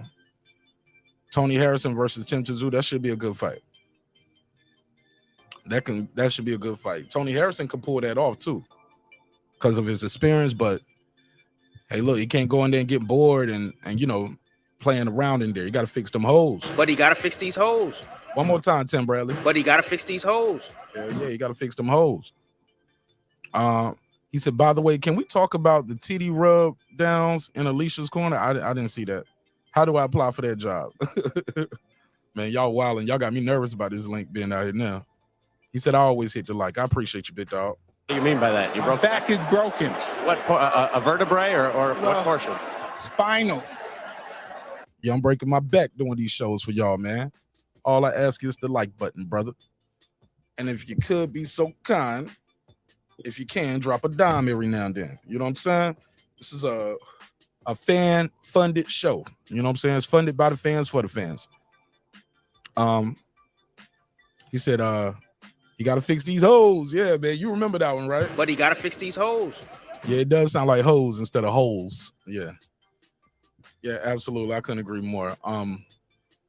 So it seems like, according to the chat, the survey, it seems like a lot of y'all, a resounding 69% of you guys are picking Serrano to go over there in Ireland and upset the champion. Okay. Y'all got Serrano for the upset? I ain't mad at that. He said, you didn't see how dude was rubbing Alicia's breaststroke? Bro, I missed it, bro. I missed it. I missed that part. You know what I'm saying? I was watching that fight and I was I think I was eating. I was eating around the time. I was cooking. I had some salmon, some seared salmon, and a salad after my workout today. So I was just relaxing, just trying to do that damn Donaire workout, man. That shit is not fun, man. Shout out to Rachel. Full responsibility. I mean, he cheated on me, so I did run that nigga over with my car, but yeah. I've been trying to do the regiment that Rachel and Donaire put me on, so, and it's breaking me down, bro. What's up, Boxing Scholar? Who's that talking that you just played? Don't worry about it. It was an accident. It's Errol Spence, baby mama. I supposed to delete that shit. I need to delete off my board. Oh, I thought I pulled up right when you was making a point. Nah, you good. What's on your mind, big dog? Nothing, man. I just had to say this, man. This is what I was saying in the chat. So I could say it without trolling, man. I could make a serious point, man. And it sounds like a lot of times I'm coming off in defense of the PBC, but I think it's just ludicrous that YouTubers be talking about they could do a better job than the guys whose job it is to do that job, and they're still in business, right? Hey, Cooker, I'm gonna go to the bathroom real quick. You got the floor. I'll be right back. All right. Yeah, it will be equivalent of me walking into a 5-star restaurant or an establishment, like, you know what? I think I could do a good job in managing this place because they could do this. I could have suggestions, but I mean, you can't argue with success. Like, I feel like PBC is another promotional company, just like they don't do anything different than Eddie Hearn, what DAZN does. They don't need to do anything different than Don King did. The Goosens, when they had KO TV. Like, if you've been watching the history of the sport, this is not anything new. It's just YouTubers have made it popular to promote or unpromote different promotional groups. And I just think that shit is weird. Like, I'd be tired of seeing failed promoters. I ain't even gonna say his name because Mark turned over a new leaf with his channel. But there's a guy out there who used to be a promoter. He's a failed promoter now. You know what I mean? And everybody on YouTube just gives him this ton of credibility. And it's like, I don't understand why. He could come out tomorrow and be like, yeah, I think Errol Spence versus Crawford would happen in 2025. And everybody would just take that as face value. No sources, no nothing. And he's not even he hasn't even accomplished a third of what Al Heyman has. But people will give that guy credibility, but hate on Al Heyman. Like, this shit just don't make any sense to me. all that stuff confuses me to like the max. I just be wondering why people hate certain promotional companies. It doesn't make any sense to me, or promoters. It doesn't make any sense. Like, is it because your fighter doesn't fight under their network? Because that's usually what it boils down to. If Canelo had came to the PBC, I bet you a lot of fans would come too, and they would do a 180 on their view of the PBC fighters. But it just so happened he's with Eddie Hearn, so I mean, people talk good things about Eddie Hearns, but yeah, you could always tell somebody's YouTube father by what they say, man. I be hearing that shit through. We watch the same channels, man. Boxing communities are small. You know what I mean? We all talk to each other. We all spend a lot of time out of the day to each other just shooting the shit. So it's obvious when you say certain stuff where it comes from. If I went on another channel and said never heard of it, they wouldn't know where I got that shit from. You know what I mean? It's just, you can just tell somebody's YouTube father about how they talk, man. Ain't nothing wrong with the BBC. I feel like they do a good job. And then when they don't do a good job, guess what? They'll go out of business. So the free market will decide what to do with them, not the YouTubers. But other than that rant that I just did, man, it was a pretty good night. I feel like I told my homeboy this. He disagreed with me because he does not like women boxing. He only likes male boxing. He's a little younger than me, but I told him that I feel like women have a higher threshold for pain, and because of that, they give better performances. Like I see a lot. I've seen men go into a boxing match and they talk a ton of shit. Man, I'm gonna do this. I'm gonna bite your ear off and spit it in your children's face, and they talk all this shit. And they get in there, and then you see them just there to collect the check. They got a whole bunch of respect for each other, and so much respect for each other that they like, look, we gonna get out this ring with our wits about each other. They don't say it out loud, but they fight like it. But the women, they going for it. They gonna put that head down and just start winging punches. And I'm here for it. I'm gonna say this though. Shout out to the Donez in the building. Salute, salute, salute. What up? Did y'all see the fight? What y'all think of it? Let me know. I remember people were talking about last year, like, man, these ladies should have 12 rounds, 3 minutes. Based off what I saw, man, they got just what they need, bro. The 2 minutes to 10 rounds, that's enough. Because these ladies were exhausted. They was tired. They was tired, man. They gave it their all. I think when I was taking a bathroom break, you was talking about Rick Glacier. I missed some of it. What was you saying, though? Dang, how you know I was talking about Rick Glacier? Yeah, that's what I was talking about. I basically said it's a guy on there. I don't really even know his credentials. I think he's a failed promoter, but he always got PBC and Al Heyman in his mouth. It's like Al Heyman, he hasn't even accomplished a third of what Al Heyman has to even have credibility to talk about Al Heyman, and people still take him at face value. Shit like that just blows my mind. Like, what the fuck? Why do you think that come from? I don't know. I can't even tell you the source. What I hope it is, because I don't want to jump directly to race. What I hope it is that their favorite fighter is not promoted by the PBC. Because if Canelo had went to the PBC, they might change their mind, or whoever it might be, whoever they like. If they were Al Heyman promoted fighter or advised by Al Heyman, and they would come full circle and come to Jesus on the great business that Al Heyman is doing. But he's not in a stable, so they love their fighters so much they'll support them down to the business decision they made with their promoter. And I think that shit is weird. Hey, do you think Serrano can beat Taylor in Ireland? You think she can get a fair shake? No. So you think she's gonna lose? I think she's gonna do the same thing she did the first time. Like, even if she hurts her, she's gonna allow her to make the adjustments, box at the range that's good for her, and steal some rounds. That's what she allowed her to do the last fight. So I don't see her going over there. And if she go over there, she know the home cooking. She knows she's already down. So she has to be thinking at least knocked down, if not knock out.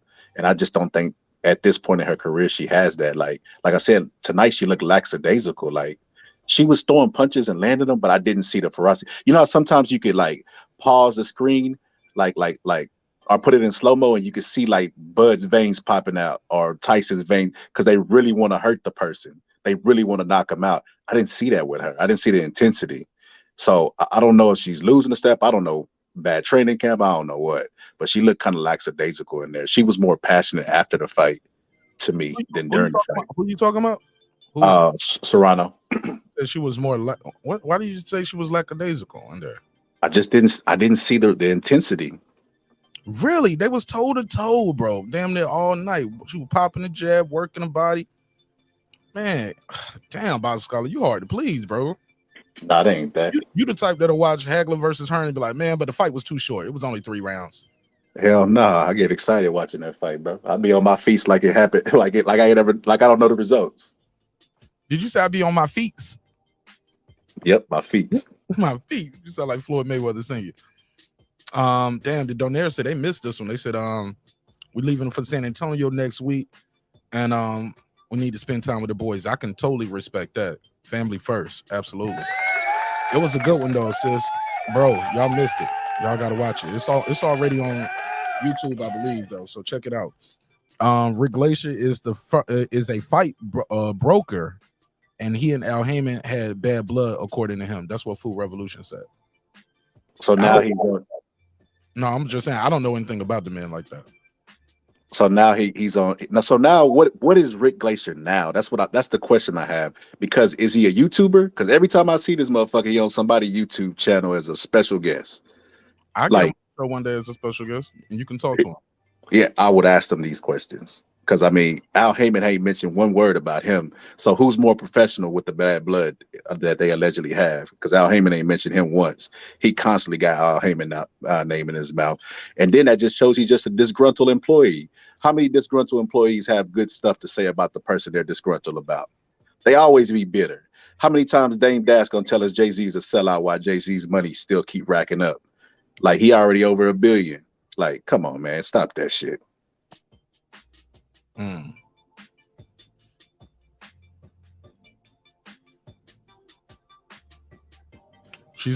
Rachel said he's not a promoter. I don't know what he do. She said he's a broker.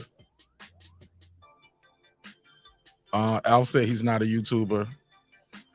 Food Revolution, all caps. I just said he's a fight broker. Like, I guess that's what he does now. He's a fight broker. Brokers to fight.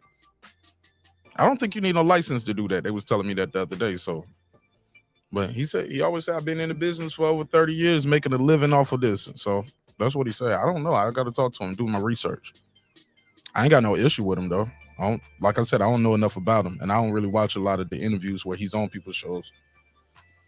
Only person I watched probably was Coach. You know what I'm saying? That's it.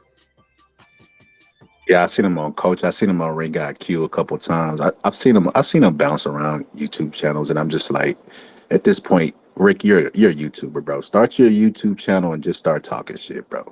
With your melted Tootsie Pop looking ass. Like, I be just so tired. No issue with him, bro. Now personal attacks. Yeah, bro. I just get tired, bro. Bro, I get tired of people. We have an expert, like, you know how the news be like, we're gonna go down. We have an expert on the ground. Like, picture that in boxing, and then us when they were like, we got a special guest, and then there's Rick Glacier. I'm like, oh my god, Rick who? God damn, get Ric Flair. Shit, I feel like he know more about boxing than him. Wait of it. Hilarious. But look, if you don't like it though, you know my motto. If you don't like what they saying on their channel, just turn the channel, bro. Oh, I do. I do. The moment he opened his mouth, ow.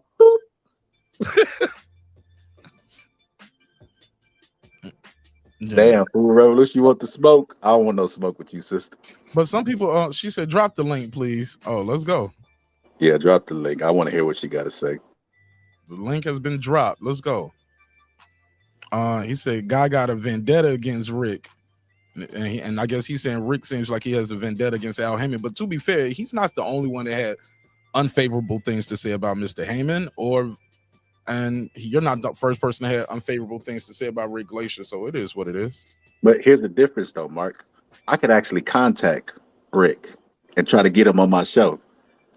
Yeah. Al Heyman ain't got one goddamn interview on there, and he's doing a successful business. How many successful business people don't have a group of people that hate them? just because Elon Musk ain't did nothing to nobody, but he getting booed at a Dave Chappelle concert. You get what I'm trying to say? Mark Nash ain't did nothing to none of these motherfuckers.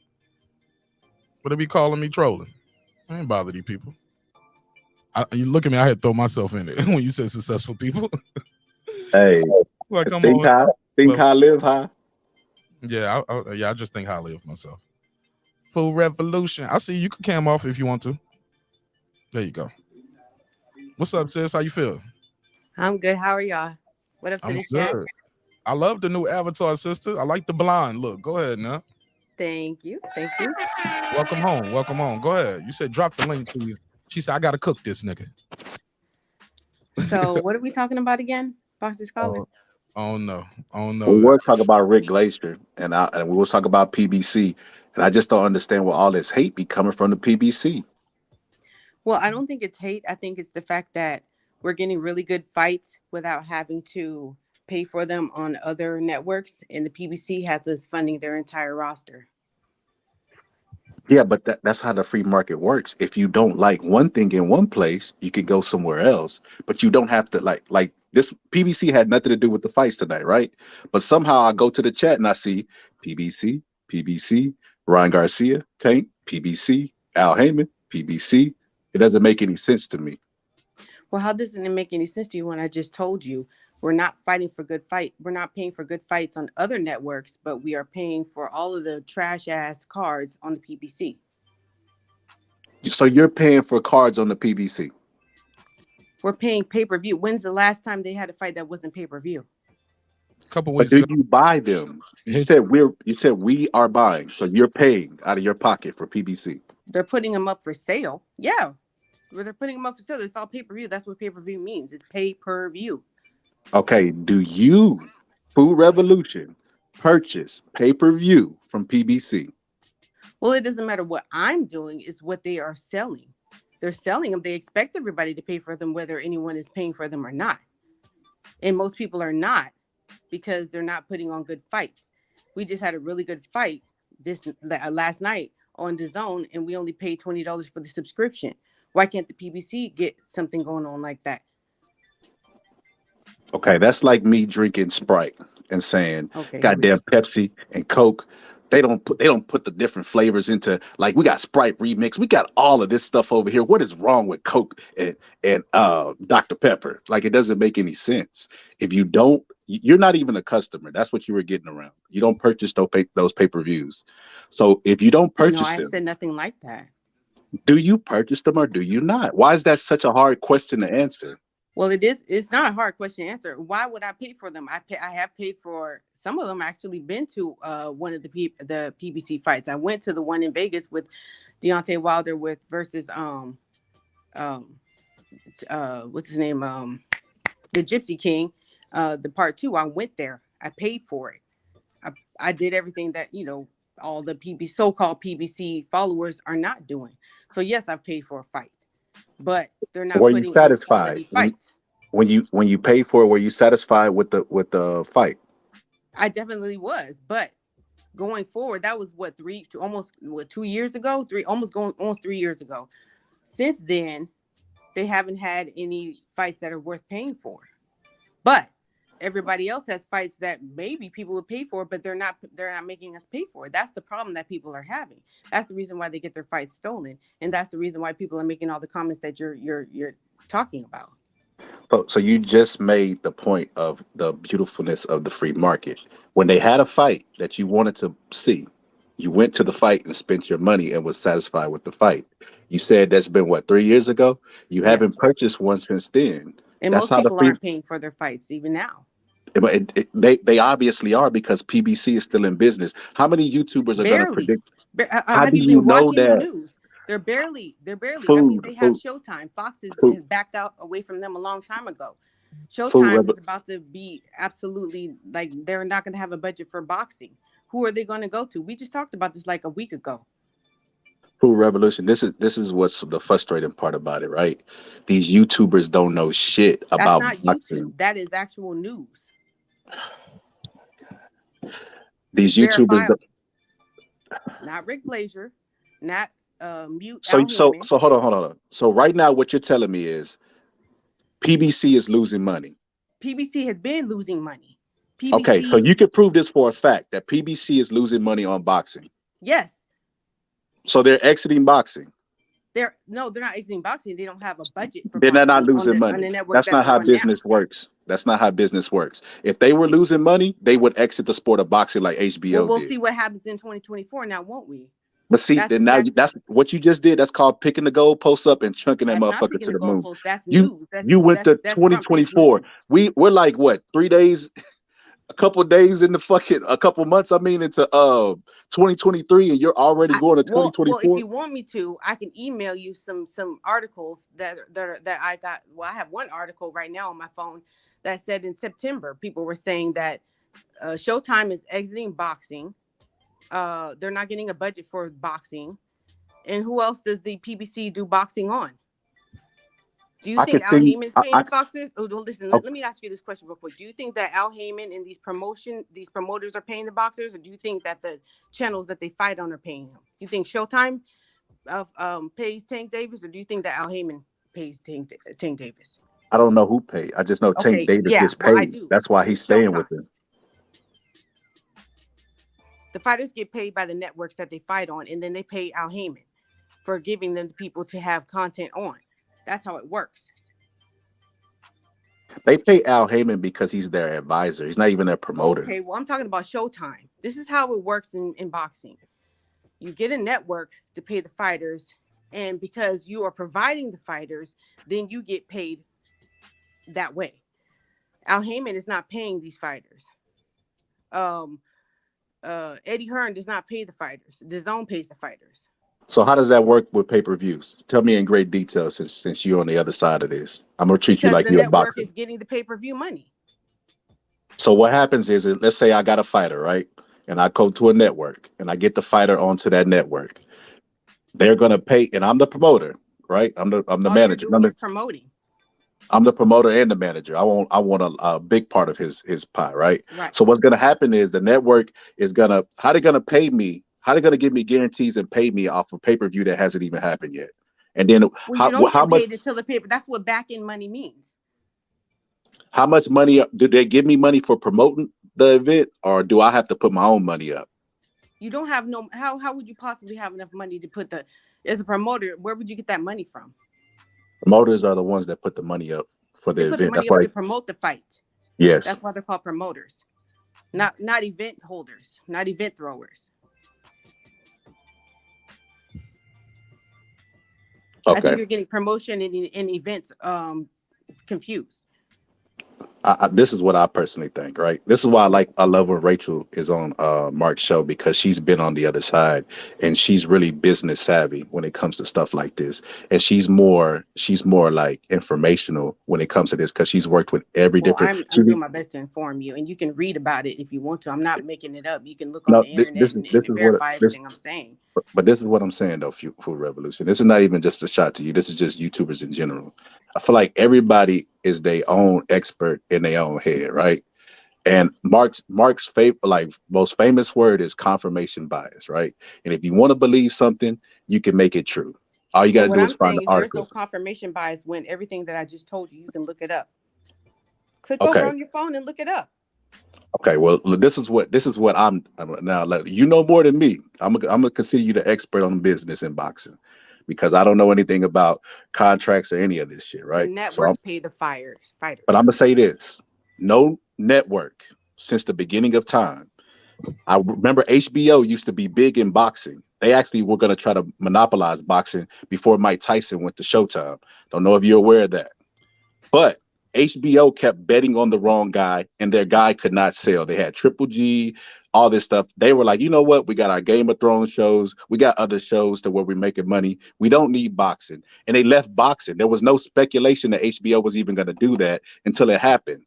So how do y'all know so much shit about the business of boxing that PBC is losing money? Oh, God. You keep on talking about YouTube and YouTubers. They don't know anything, but I can read.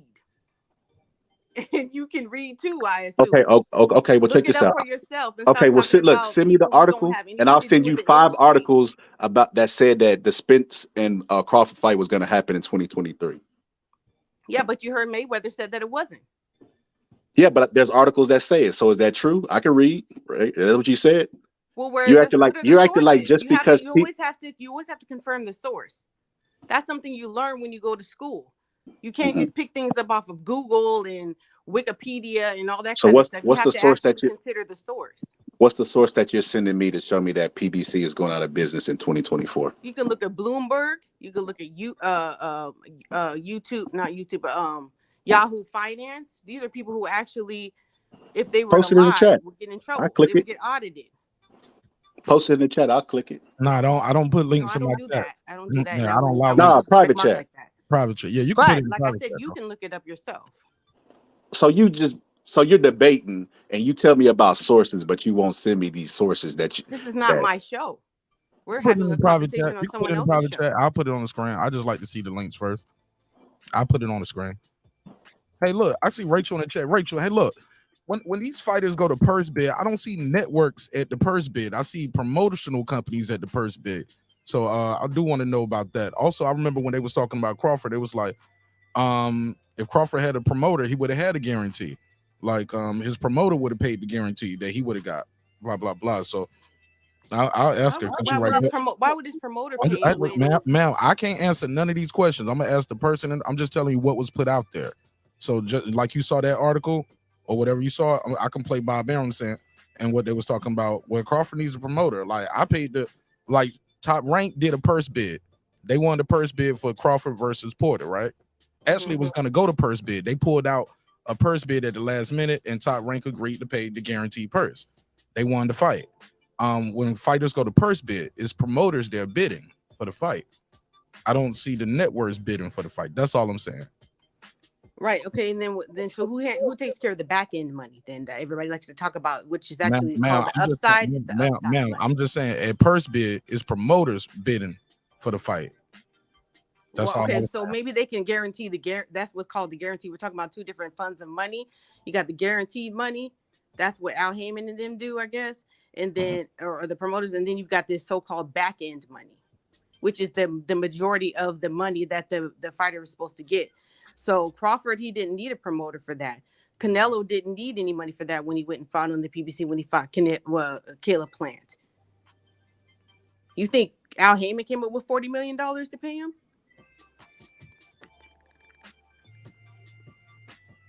How would that be? How would that happen? So this is the bigger question that I have to ask you. Does Al Heyman do anything different than Bob Arum and Eddie Hearns? Oh, for the love of God, I just explained that like for 30 minutes. So hold on. So what you're saying is Al Heyman's the only promoter that gives his fighters money on the back end. No. We've talked about a couple of things, and like I said, Al Heyman and the PBC are the only ones that are making us pay per view every single fight that they have on that they're giving us. Versus ESPN, Matchroom, Golden Boy are not making us pay for everything. That is the gripe that people have as consumers. Everybody doesn't have the connections to have a network attached to them. But you just because asked there me was a time what he's doing different, and I just told you. You just criticized the man for I didn't Fox criticize, leaving I gave you him. a fact. Yeah, you gave me a fact that was overly critical. I didn't say if I liked Al it or Heyman not. tried to bring, ma'am, listen. Al Heyman tried to bring free boxing to Fox But he Network. failed at it. But he tried. The same thing that you're saying that he did, that he's not doing now. Oh God. I'm gonna just say this, Food Revolution. Please cut back on watching Coach Malachi. He's a homie of mine, but I see. Please read the articles that I'm I telling see. you. I mean, verify You haven't even sent the article. Let's hold on. I ain't gonna tell nobody stop watching Coach. That's my guy. So let's not do that. Let's not do that, big dog. We got balance, bro. Hold on, sir. I'm just saying, let's not. He's a member of my show too. I got his number. He's not an enemy to me, bro. He's a friend to the show. So can't have nobody saying stuff like that about people that's cool with me. Ain't doing nothing but support me and put money in my pocket, dog. So let's be clear on that. Like, whatever your issue is with him, just hit him up. You know what I'm saying? But No, hold up. Let me clear that up. That had nothing to that was nothing. That was no dig at Coach Malachi. That was a dig at people who don't know how to think for themselves. But yeah, hey, watch I this. don't know how to Watch. think for myself now. Sir. Because you're the only one mentioning him. I got it, y'all. Now look, like I said, we can have a conversation, but once we start doing stuff like that, personal attacks, I got to step in. Like, we cannot make personal shots at each other over people that we don't know, like Al Heyman and Ray Glacier. Like, so look, I got Rachel here. Let's just have the conversation. Let's just clear the air. Hey, Rachel, who pays the fighter? Is it the promoter? Is it the network? Is it sometimes both? Like, how does that work? The promoter has to pay the fighter. It has to go through that channel. But the funds can come from a TV network. So, for example, a lot of the times when you're going into a purse bid, you will already know, like, what, for example, if you're like, okay, well, I'm gonna bid $1 million or whatever, but I know that another promoter is gonna bid 1.5, right? And so you'd ask the network, are you interested? You have preliminary conversations. They have, a letter of intent or an understanding, an agreement that says if we win this purse bid, you're going to put in X amount of dollars to cover the expenses. So if this promoter A said, I'm going to do $1 million, then they'll come in and say, okay, well, we'll back you with $2 million for the fight. And then so they'll come in with $3 million, whatever it has to be. So then you can win the bid, and they know that when you win the bid, it'll be on their network. Thank you. Okay, but I think the confusion though is you guys keep talking about PBC like it's a promotional company. Y'all know that they're not, right? Right. Yes, ma'am. Me and Mark talk about that all the time. But I mean, for the sake of argument, for this vendetta that she has against Al Heyman, we pretend like it is. I agree. Well, where do you come with the fact that I have a vendetta against Al Heyman when I'm coming to you with nothing but facts, and you keep on mentioning people's names that I haven't mentioned? You're right. Okay, so Rachel, so to be clear, you said yes, the promoter pays them. Yes. That's why, like, so when the for example, with the Muhammad Ali Act, unfortunately, whenever you sign that before you go into the ring, literally it says on the paperwork of the Muhammad Ali Act, it says pay-per-view, and then it says to be announced, and so does gate. So I keep saying that a lot of the times, a lot of the fighters don't follow up on what the adjusted or the updated Muhammad Ali Act is. When they step out of that ring, they don't go chase their promoter down and ask for it, so they understand what kind of revenue is being sold under their name. Right, and but all the monies will go through them. Sorry, go ahead. No, I agree with you. I've mentioned before that PBC is not the promoter, that Tom Brown is the promoter. I mentioned that a couple of weeks ago on the chat. That's the promoter that they use. So he's the one that secures all of the sites at mostly the MGM Grand in Vegas that most of the fights happen at. I believe the Caleb Plant versus Benavidez fight is going to be there in March. So yeah, I know that he's not the promoter, and that's the way that they circumvent the Muhammad Ali Act, is by using a different promoter from the advisor.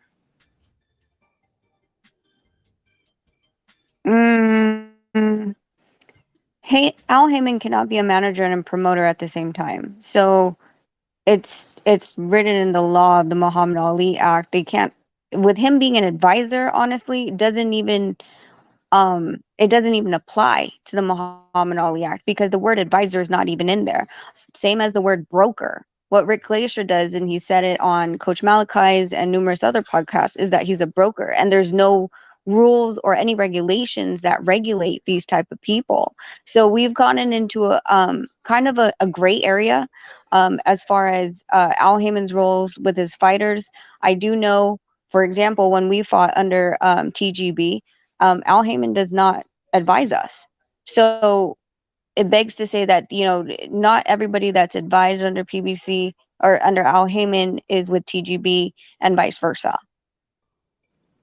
Right. No, I was just saying that that's the promoter that he uses, and yeah, I was agreeing that he's not the promoter. Like you said, that PBC is not a promotional company, that he does use an outside promoter. I don't know if he uses others, but I know that Tom Brown is one of the main ones he uses. Yeah. Yeah.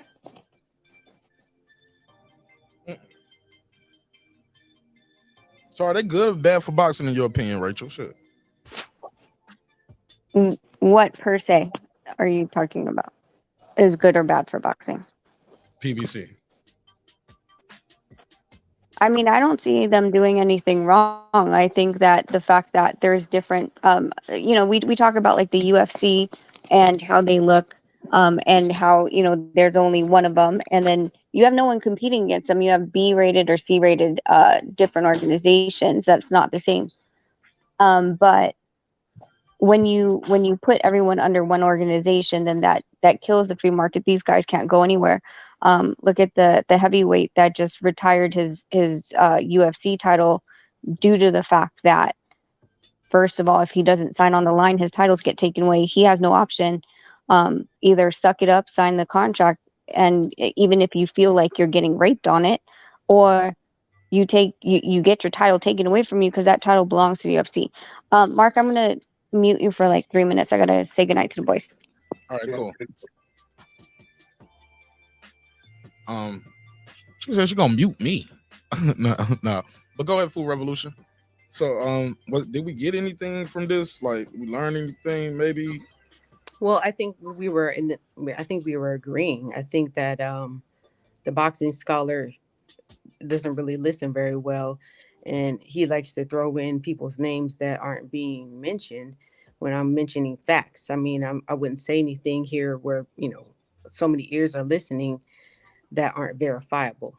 So that's all I was saying, is that it's not a hate thing against PBC. It's not my fault if what I'm saying makes them look bad.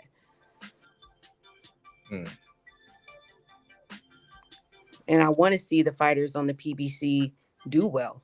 I want to see, but it isn't looking good for where their money sources are coming from as far as Showtime, because every promotional team or management team or advisory team, however you want to state it, has a network to fight on, and theirs is slipping away.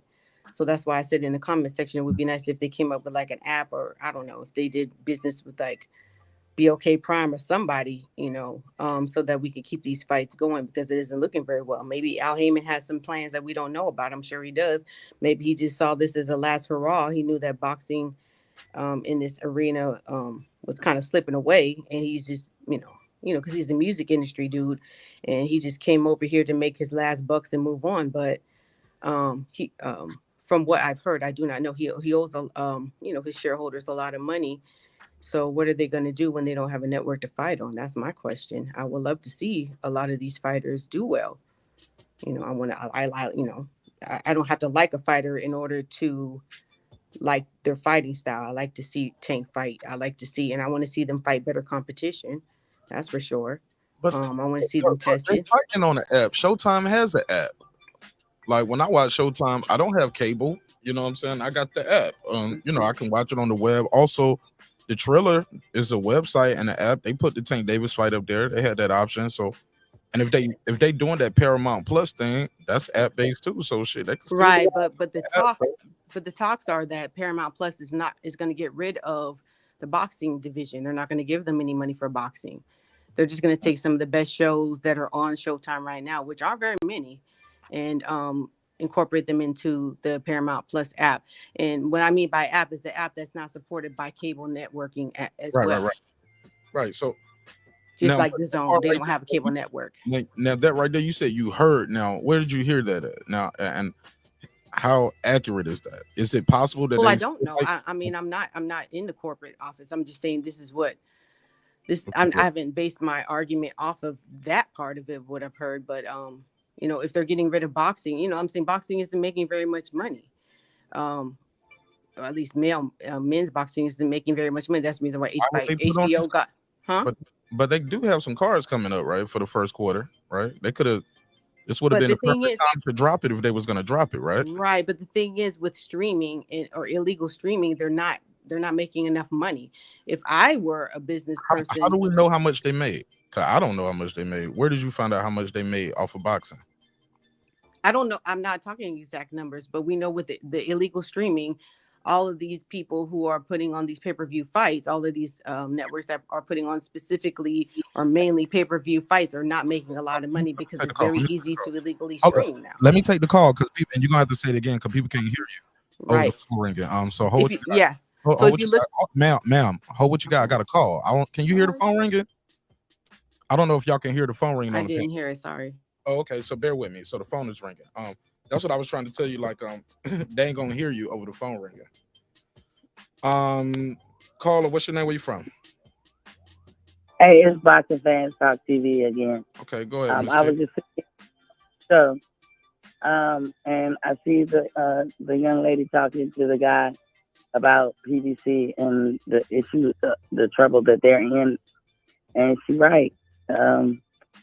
There's articles when she say look up Bloomberg, look up Wall Street, look at what Paramount Plus has said. They're not gonna have a network to showcase their fighters, talking about PBC, and that is based on their boss, what their boss said. Paramount Plus is the boss. They're the boss over CBS. They're the boss over Showtime. And Paramount Plus feels that boxing has been failing on Showtime, so they're not going to continue it. They just put out stuff all the time. You know, there's articles everywhere that you can read on it. It's not about our bottom line. And as far as paying the fighters, yeah, these promoters, and I know Floyd Mayweather said, you're not really a boss unless you could put up $2 or $3 million for a fight. But none of them are putting up money. They're spending other people's money. Al Heyman runs PBC like a hedge fund. He got investors, and I'm not saying he's the only one, but due to his putting on fights that nobody wanted to see and marination and stuff for PBC, he's running to a snag. It hasn't been successful for him. We don't know the bottom lines and all this stuff. Like she said, that's why they make it every fight a pay-per-view. This is how these fighters even getting a check, because you got to, the fans got to pay for them. Nobody's paying for them. You used to get a budget from a network. Like Showtime would say, I'm doing 15, I got 15 dates this year. And PBC will be like, all right. And Showtime will have a budget for each one of those dates.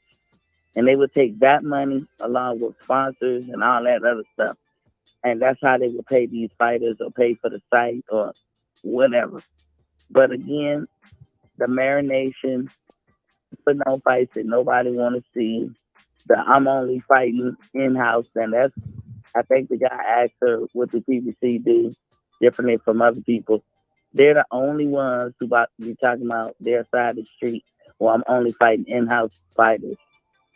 And that wasn't a winning strategy.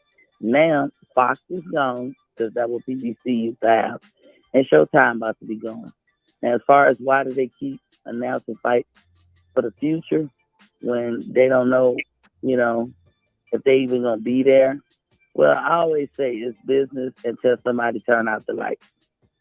You just keep going along with business until the lights actually get turned off.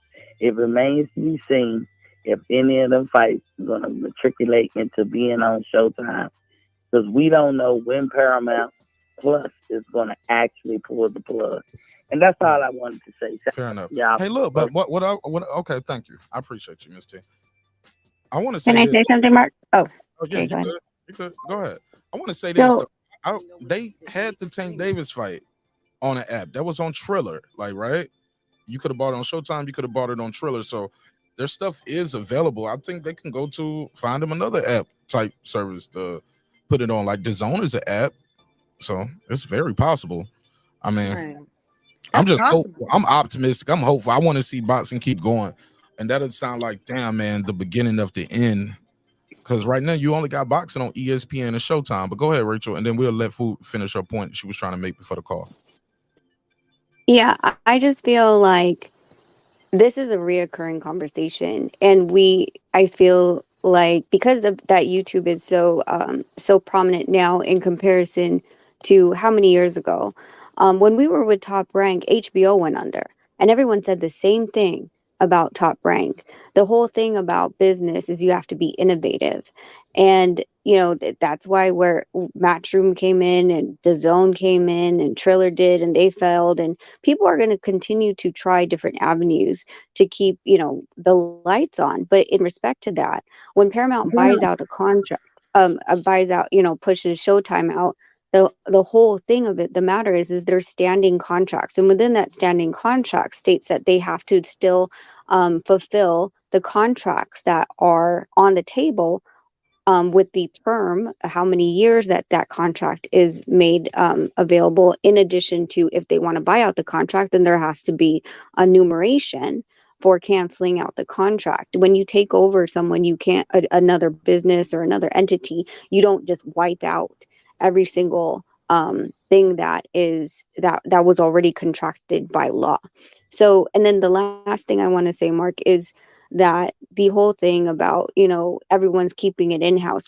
I hate this crap. I honestly hate it, because I'm standing here right now and Top Rank pulled Maloney from us. That they did the same thing from Regis and Ramirez. So I don't like this finger pointing, because everyone's damn doing it. What do you think that Eddie Hearn just did with Bevel and there's the top three of Bevel, Beterbiev, and they're now trying to put in that other guy that left Top Rank to be in the mix. And everyone's complaining that he's keeping them all in-house. He's going to use them for at least 6 fights, get the most money out of all those fighters, and then put one of them up against Canelo. But he's keeping them all in-house. He's not going to have them go anywhere else. So these are standard business practices of all promoters. So I don't understand why only one gets heat when they all do it. I go ahead, Full Revolution. What was your point, BL? Because she was talking when the phone rang, so she got cut off. Go ahead. I think I can't remember exactly what point I was making at that point, but yeah, I think you and I were talking about. You were saying, well, where are your numbers to prove how much people are streaming or not? Well, you can look at. No, I didn't mean streaming. I was just like, when you said they're losing money, I was like, how much did they put into the event? How much did they make? Like, how do we know they're losing? Well, if you put up money for an event and people aren't paying for it, how are you going to make your money back?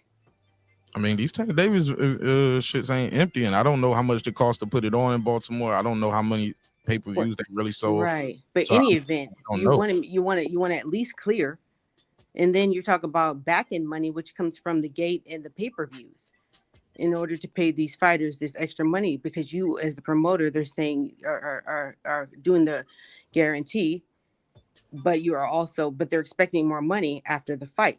So if you're not clearing, if you're not in the if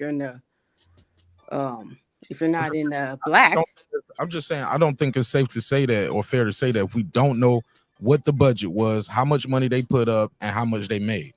We can't say they're losing money. I think details, Mark, right? when we were talking last night, we were talking about threshold. Mm-hmm. These guys don't make 100% of or let's just say 70-30, 60-40, whatever, between the fighters. They're not making from the first pay-per-view that's sold. They're not making from the first gate that's sold. They have to make a minimum. So the minimum threshold that they have to hit before they can collect on the other side that you're talking about, all the back end money is not 100% from the first person that walks in the door to the first person that buys it. They have to meet a threshold. Now, depending on what the guarantee is, if it's the higher the guarantee, the higher the threshold. So if they're saying, well, you have to hit 200,000 homes before you hit your 70 to 30 between you two, right? Between the two opponents. But the threshold always changes, and the threshold's in there as a security and an insurance to the promoter and to the network, that they're going to at least cover or break even or make a marginal profit on their investment. Sorry about that. Rachel, could there be a threshold on a regular network? On regular networks, there's no if you're not doing a pay-per-view model, no. There's no threshold. It doesn't matter. They're not doing go ahead. Wouldn't there be like a ratings number that you have to hit? Because if everybody's streaming a fight, you still will have low ratings on ESPN boxing as an example. No, the only one that you're gonna you're gonna get back end money for is pay-per-view. Yeah, ratings don't equal money. Okay, but It's the only numerical thing that they can count. And and you can't guarantee back end money because you can't guarantee how much you're gonna sell. I get it, but thank God for Rachel. Rachel, you made a great point earlier. You said, why is one guy getting pointed the finger at when he's doing the same thing that other promoters would do? And that was just something we didn't really dig into. What is your opinion of that, Pooh? It sounds really familiar, doesn't it? I don't think that you're understanding what I'm saying. What I'm saying, and I'll say it again. The reason why people criticize PBC versus Matchroom, Golden Boy, Top Rank is because they're giving us great fight cards without pay-per-view. Period. And PBC is not. That's it.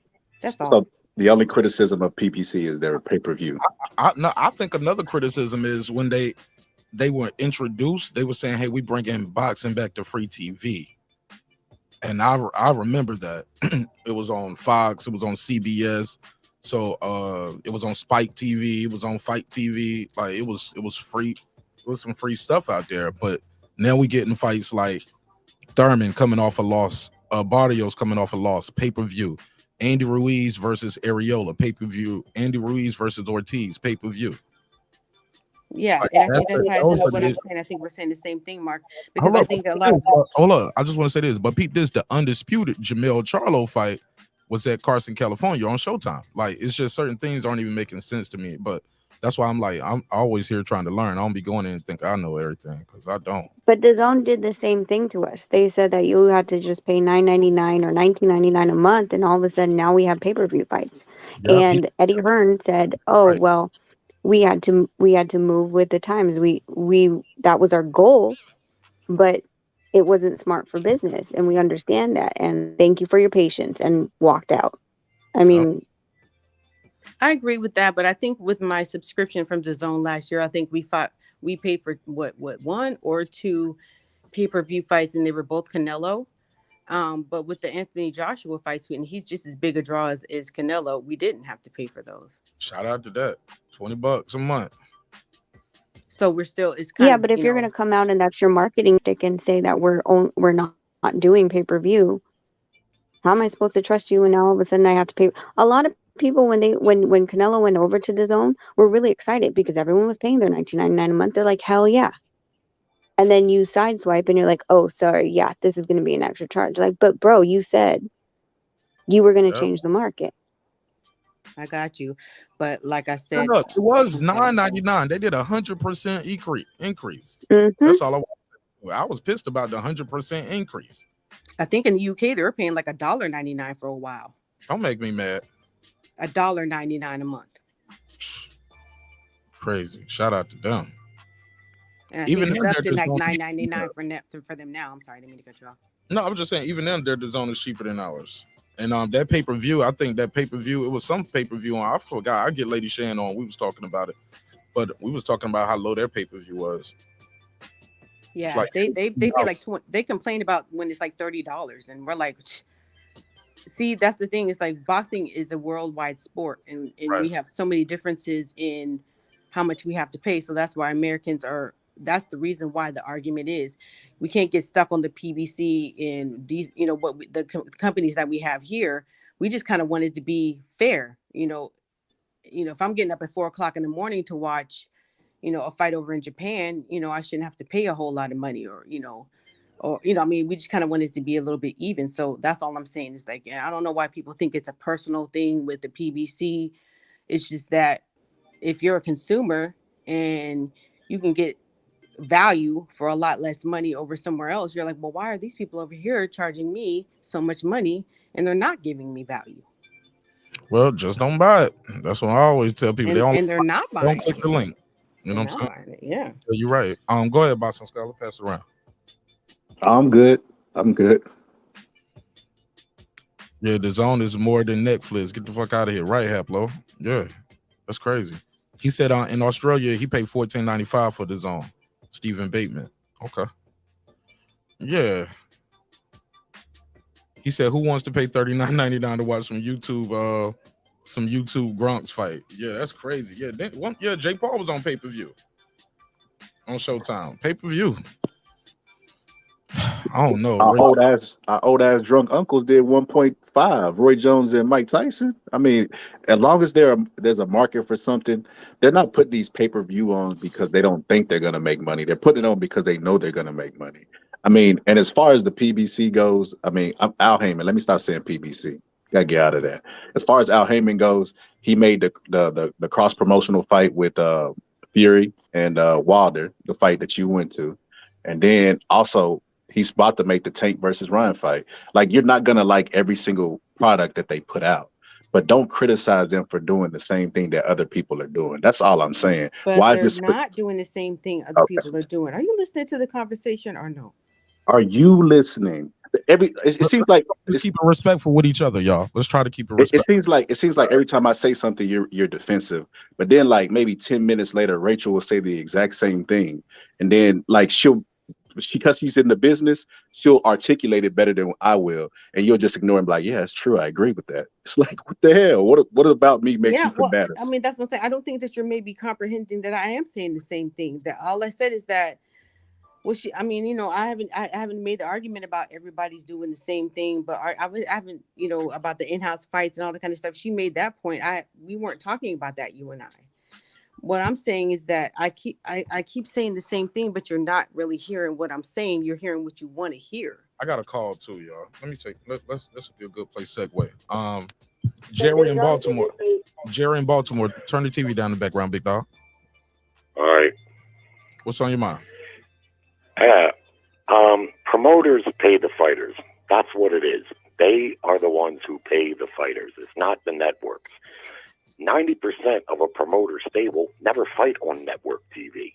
It's only a select few, 10% or less, that even make it to fight on the network.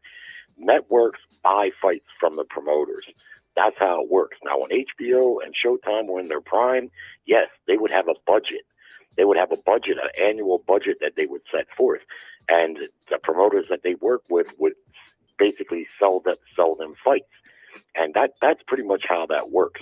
And to add to that, if it was just as simple as getting money from a network, taking your profit and paying the fighters, boxing promotion, the business of it would be infallible, meaning you couldn't fail at it. You just take the money from the network and you take your cut and you pay the fighter and you couldn't lose, never. It just doesn't work like that. And that's why, and I've said it before and you said it a minute ago, that's why when fights go to purse bids, you don't see the networks there bidding on the fights. You see the promoters bidding on them. They buy the fight, they sell the fight to the network. Now, sometimes the network's budget for a fight and what they buy it for might cover the purses and the expenses, or it might not, and the promoter makes up the difference. But that's fundamentally how it works. Can there be an exception here and there and things a little bit differently? Yeah. And the problem with the PBC and Showtime right now isn't the PBC, because just like the man saying, the PBC don't do nothing different than any other promotional company. And 4 or 5 years ago, Showtime and the PBC was the toast of boxing. They were putting on lots of big fights. All the fighters were being active, and everything was hunky-dory. But what's changed is Showtime has lost a big chunk of their subscribers. They've lost a big chunk of it because their format is antiquated. I've had HBO and Showtime for decades, and they were always the channel that people paid for and subscribed to because they would get the movies first. But nowadays, you got all these apps where you don't have to pay $26 a month for Showtime. You can just buy the movie for $4.99 on one of the apps. And that's what people are doing. And because of that, they've lost a bunch of subscribers and their budget is cut in half. And what's going to suffer? Boxing. And it just so happens that the PBC, that was their buyer for boxing. That's who they were broken and doing their business with. So it's not that Al Heyman is doing anything differently. The only thing he's doing is now, because PBC has cut their budget so much, now he has to put those fights on pay-per-view. Otherwise, he would lose money every time. So he's just got to restructure. They got to figure out what they're going to do there. They may still do business with Showtime, but it will probably be a lot more limited, right? They'll just buy the fight that they feel they can sell. Like you said, when the Charlo fight was on Showtime, yeah. So why? Because they probably felt like that would be a good fight for them to invest in. So the Heyman, I look at it next year, probably what's going to happen is you're going to see maybe some big cards like Tank and this and that will still be on Showtime, but a lot of the other stuff is either going to be on pay-per-view or they're going to have to move to an app or something like that. I've Food Revolution. You want to reply to that? 'Cause I think he was talking to you. Okay, yeah. A couple of things. The boxing scholar, I didn't mean to come off or sound like I was disrespectful. I just don't feel like I'm being heard the way that I'm saying it. But with Jerry, what did I say? You said a couple of things. So do you think that PBC paid Canelo $40 million? Hey, Food Revolution. I'm gonna let you know Jerry speaks in long run-on sentences with no period, commas, or nothing, as you can hear. Like I said hello, and he talked for 4 minutes. Yeah, straight. I'm trying to pick up. I mean, he said a couple of I things. just So want I'm you trying to to pick answer. up on one I point. just kind of want you to answer, because if you let him get the mic again, you might not get it back. But yeah, so that's what I'm saying. You know, I mean, I wasn't saying, okay, there are two different payment methods that we're talking about, two different amounts of money that the fighter is expecting. The front end money or the guarantee, which the promoter is responsible for, that's a guarantee. That's between, I don't know if they signed a contract or whatever it is. And then we're also talking about what they call the back end money, which is the upside money. That's the conversation that I'm really focusing on right now, and as to who pays that. And that is you got the event, the gate money, and then you've got the pay-per-view money. You can't guarantee upside money because you don't know how much money you're going to make. I don't know what they're telling these fighters how much they're going to make. But I mean, it just doesn't make sense to me that the PBC would have $40 million to pay Canelo. They have to get that from somewhere else. So that has to be coming from the event that was put on and the pay-per-view, which is from the network, which would be from Showtime, right? Well, it's my understanding that in that particular fight, Canelo got $8 million guaranteed. That probably right from the promoter. Well, I would imagine that's what the network bought the fight for. So they can guarantee that. What they do on the back end is they guarantee them a percentage over the threshold, like Rachel was talking about. So they know the number they got to hit for the for the fight to make money. And once that hits that number, then it's a percentage of that's what they guarantee is the percentage. They can't guarantee the dollar amount, like you said, because they don't know what the dollar amount's going to be. So ultimately, I think that fight did $550,000, and I don't know if that money goes to Showtime from the pay-per-view or if it goes to the promoter. But in the end, you can't really say Showtime paid Canelo the money on the back end no more than you can say Al Heyman did. He just got the money on the back end because that's what the back end money was. I can't say that I know who collects that pay-per-view who money. Who pays it out, yeah. But my point is this: the promoters pay, and Al Heyman, to me, things were going really good for him until Showtime started to struggle. That's what the problem is. People want to hate on Al Heyman or even blame him wrongfully. He hasn't made every right move, but no promoter has. He does in-house fights, but they, like Rachel said, they all do in-house fights. That's been going on for forever since Hector was a pup. But yeah, I've never made any comments about in-house fights or who's fighting in-house fights or anything like that in this conversation that we've had. I've made no criticisms into regards to what network is only fighting, having their own in-house fights. We're talking about where the money's coming from and where the criticism is coming from. And the criticism as a consumer is coming from, why do we have to pay for not so good fight cards that the PBC is putting on versus just like the fight that we saw in Matchroom? We didn't have to pay pay-per-view to see that excellent card tonight. Well, ESPN does have pay-per-view fights sometimes, and so does, and I know they're doing it with Canelo. I guess because he's an expensive item, so they do it with him to try to make some money.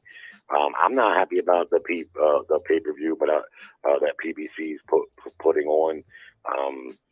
But that's what I'm talking about tonight. Yeah.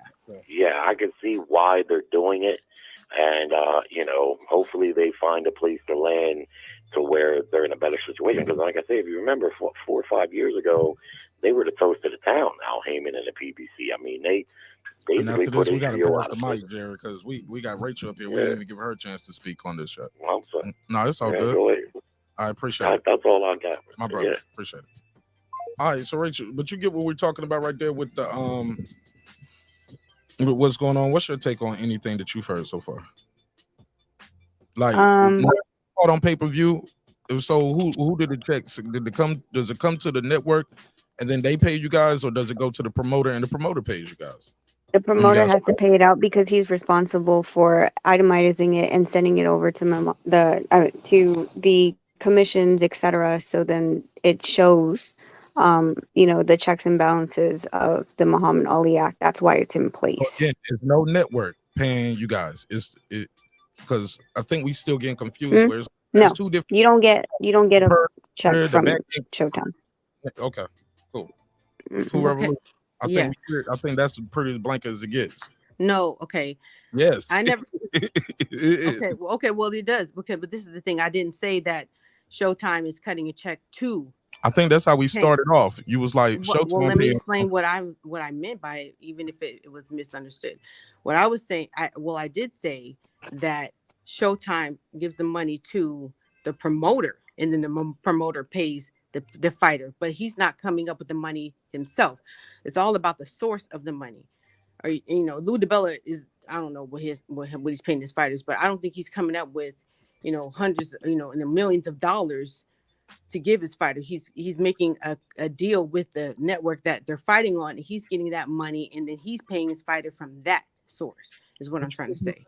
But you get people to invest, so it might not come all. Well, I'll go back to the expert. Hey, Rachel, how do promoters find money for events? Like, does Richard Schaefer just go into Richard Schaefer personal bank account or Pro Bellum account, or they have their own investors, and then they also have complete deals with certain sponsors that are always, you notice that most of the people that are always on the ring, on the tarp, they're the same sponsors all the time. They normally do a 3-year contract with it being a minimum, and then if it's a high level fight, they up the money, right? Especially if it's someone like Canelo, they're like, yep, we'll quadruple or tenfold whatever our minimum is supposed to be to pay you for these events. When it comes to that, in addition to that, most of these promoters do have if we're talking about the event venue, have their event venue of choice. And because of the fact that they continuously go back to these venues, they have a good relationship, and it's discounted handsomely for them to come back and continue to do business. So it's not like if we all decided let's go throw a fight promotion, we're not going to get the same rate that that Richard's been throwing fights over at Dignity Health. We're not going to get the same rate that he has because they've been having that working relationship for so long. Right. So what I was trying to say is what I just said. Tank Davis or the specific fighters don't have a specific relationship with Showtime or DAZN or whatever. The promoters have the relationship with that, the network and like you said, the other investors and the advertisement and all that kind of stuff, and then they get that money from those people and they pay their fighters. But if the fight doesn't sell, then where are they getting the money from? They can't get the money, And it's just a business loss, like any other business. So that's if they can't,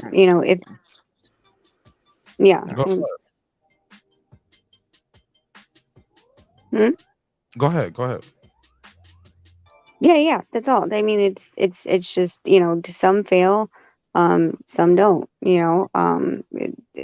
It's just part of the business. You can't tell what's going to happen, especially like, for example, Bud Crawford's fight was scheduled the same day as Teofimo's fight. You really can't tell where the boxing market's going to go. Who are they going to support? Are they going to support both? That'd be ideal. But I mean, they literally went on at the exact same time, because I remember I was at a bar, and because it was free, it was on ESPN. They had it at the bar, and then all of us were huddled around an iPad watching Bud Crawford's fight, but we're literally looking back and forth between the two fights.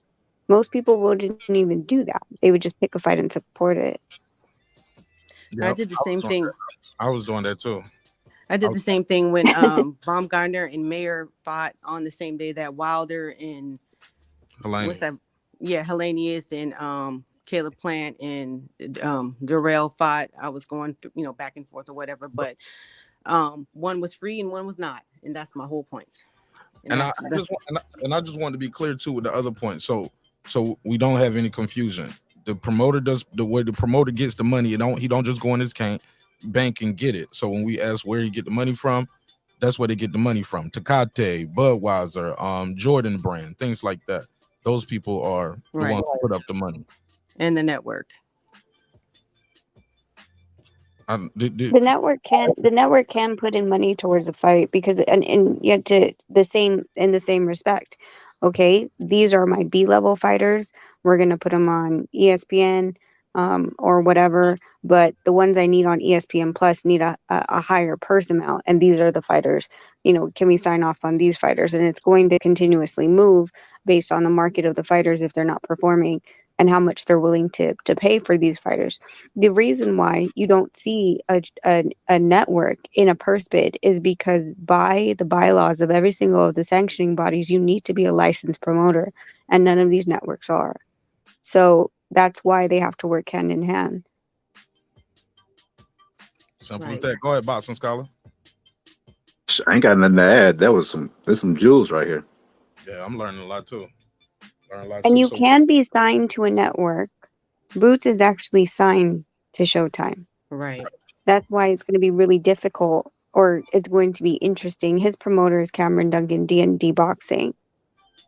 And so he does a service agreement for him to be able to fight on a PBC card, because PBC is the one that has the fights for Showtime. So it is, but PBC is the one that pays him out.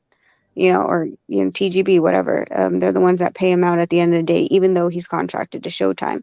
So if he's going to fight someone like Bud Crawford or anyone from a different network, it's going to be really interesting how that's going to be in play for the exclusivity of Boots and his fight. Let me take this call. 512. What it do? What's your name? Where you from? Hey, what's up, Mars? Rob, Texas Rob. Oh, talk to me. What's up? Hey, no, I just want to say, man, a couple fights that I'm real excited for coming up on PBC that's free is you got Mekhaled versus Brandon Figueroa. That's in March. And then you got next week Oshaki Foster and Ray Vargas. So those are two free Showtime fights. And then also, if you look at their schedule in February, so it's 2 Showtime fights, 2 DAZN fights. In March, you got 2 free Showtime fights, 1 pay-per-view, and then on DAZN, it's just 1 fight. So I think they both do a good job at putting on some non-pay-per-view fights. That's all I want to say. Salute. Shout out to Rob, Texas Rob. All right. All right, man. Peace. All right. Yeah, I just feel like, hey, too. I think to me, Go ahead. No, I just think to me it's interesting because I've heard the conversations about PBC, Top Rank, Matchroom, whatever, and all these networks. For me, as a boxing fan, I honestly can not as someone in the business, but as a boxing fan, I can give a rat's ass where they're putting these fights, and I can care a rat's ass whose promotional company they're under. If I want to see the fight, I'm going to see the fight, whether I go to it or I buy it. Yeah, I couldn't agree more with that. Let me give you the drop. Right. I don't pick and choose whose cards I'm going to fight or I'm going to watch or buy. If it's a good fight, it's a good fight, period. Yeah. But I think the conversations have started to be more so that they're fans of promoters than they are boxers, and that's why I always steer away Yes. from these conversations, because there are fighters on, even though we're arguing with Top Rank about the Maloney fight, there's still fights that I want to see on Top Rank. So to me, I support the fighter, but not the promoters and not the networks, just the fighter. And I think we've steered away from it because we've dwelled way too deep into a rabbit hole that we lose sight of why we were fans in the first place. Let me ask you. Go ahead, Food Revolution. You had a question or a comment? No, I was agreeing with her. I think it's weird how people, side with a promotional company or an advisor or a specific boxer even, versus just wanting to see boxing do well overall. Like, I just made a comment on Twitter about how well the Baumgardner fight and the Serrano fight did. They did really good for boxing in general. And someone was like, "Oh yeah, well you're making these women are making men's fighting look bad." I'm like, well, it's not about men or women's fighting. It's about boxing, and this was a great card for boxing. Period. Yeah. Uh, Go ahead. I would disagree slightly, only because like Amanda was the woman to get the first woman to get like $1 million payday. So like it's a transition thing. Like I feel like Layla had the ball in her court and she never fought Ann Wolf, and it didn't take women boxing to where it should have been. So like we're trying to get it there now. There was a time where I hate doing this, but where MMA was implementing women, and then that shit made them go to the next level. So for the greater good of the sport, we have to keep having cards like this. Like women's boxing is gonna take our sport to the next level. But as far as the boxing promoters, I feel like all of them, like this is why I don't like singling out Al Heyman. I feel like all of them hurt the game.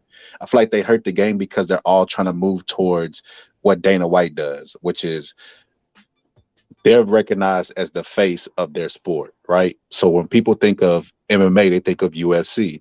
They want to think of Top Rank when people think of boxing, they think of Top Rank and Eddie Hearns. All of those people want to be associated with the sport of boxing, and they want to have all their fights in-house. So, and there's no competition, so they can pay their fighters whatever. They're all moving towards that UFC model, and I do not like it whatsoever. Okay, let me say this. So Richard, when you hear about the PBC is going out of business, if they were going out, why not? I asked this earlier. Why not just shut the doors right there in December? Like, why are they scheduling fights if they're going out of business on Showtime? I'm just curious. Because if they were bought out, and I'm not going to say going out of business, but from what I understand, they're being taken over, correct? When you're doing something like that, it's like any other business that's being bought out or taken over, and the standing contracts are still legal, and also transferable. So in that respect, whatever let's just say the minimum amount of fights they have to put on and or pay for still have to be fulfilled, or Paramount is going to have to buy out the contract so they won't have to continue paying. So Paramount can give TGB a check and say, hey, here's $40 million, go away. We don't know what the length of the contract is that was signed with Showtime and the amount of fights that they are required to put on and the dates. And they're going to have to calculate how much the buyout of that contract would be if they were to pull the rug from under them and breach the contract. Right. That makes sense because I've worked at a job one time. And we kept asking them, there was, all of these rumors like, are you guys going out of business? Are you going out of business? Like, no, we're not going out of business. And I was at a job. I was working in the field as a nurse at someone's home doing home health. And they called me and they said, we just got to let you know that we're closing our doors. And I was like, well, when? They said, right now. So there's nothing I can do. I mean, like I said, business is business until it's done. And I don't know what it's like in boxing, but like in healthcare, you can't just run a business off of your day-to-day income. You have to have like 3 months worth in order to stay in business, you have to have 3 months worth of operational costs in a coffer somewhere, just in case in March, you do realize that you're not going to bring in any more money, you have to at least be able to pay people out until 3 months. You can't just cut them off at the knees. So I don't know how it works in boxing business, but you can't just close doors and say until further notice. What's your take on that, Rachel? Yeah, it's different because the thing is that they're all independent contractors, and with the contracts that are already put in place, and I'm speculating they are more than millions of dollars a contract, being multi-year. That it's different than when you're an employee working for, and like I said, if your company was bought out, there could also be a stipulation within that agreement, if they were bought out, that they would have to take everybody that is within the company, and that your contract, see, and I keep saying contract but you guys you're an employee, not a contract worker, but that it would be transferable over to whoever is the new parent company. All right, got you. All right. So let me ask you this before I let you go. What about these site fees? I've heard somebody say the promoter paid for the venue. I was like, well, I thought the venue paid the promoter to put it here. They petitioned for. I remember it was a big deal about Eddie getting the site fees overseas, right? Talk to us about that, Rachel. How does that work? I mean, I don't know how they do it over in the UK, but here you have to pay a site fee. Who pay who? The promoter has to pay for the site fee. Okay. That's why, like I said, like if we decided to go and throw a promotion over at Dignity Health versus Richard throwing it, he would get just a better discounted rate because of their past relationship and working there and continuously bringing fights back, where he doesn't know if we're just a one and done kind of thing. So, I mean, Dignity Health doesn't know us from whoever, the next door neighbor. So they'll give us the premium that it's going to be. So how did that work? Well, like you said, that was different in the UK, because I remember they were talking about Eddie got big site feedback money from like to do this shit. Like the Saudis was giving him money to put the fight there, so he used that money to pay the purses, and it's good for the business. That money goes Well, into I do know. Yeah, I do know that they're like I said, overseas is a whole different game. I do know that Casemiro's next fight in the Philippines, there's a casino that wants to buy the fight. So I'm not really sure how much of that. Like I know pretty much a ballpark figure about what the fighters are supposed to be making, but it's the casino that's trying to entice people to throw events because, of course, COVID and all these other things. They figure if they get a fight, especially if they have a Japanese fighter that's fighting on that card, the Japanese money that's coming into the Philippines will increase the tourism and the fact that it's a casino. Oh. I have a question. Mm-hmm.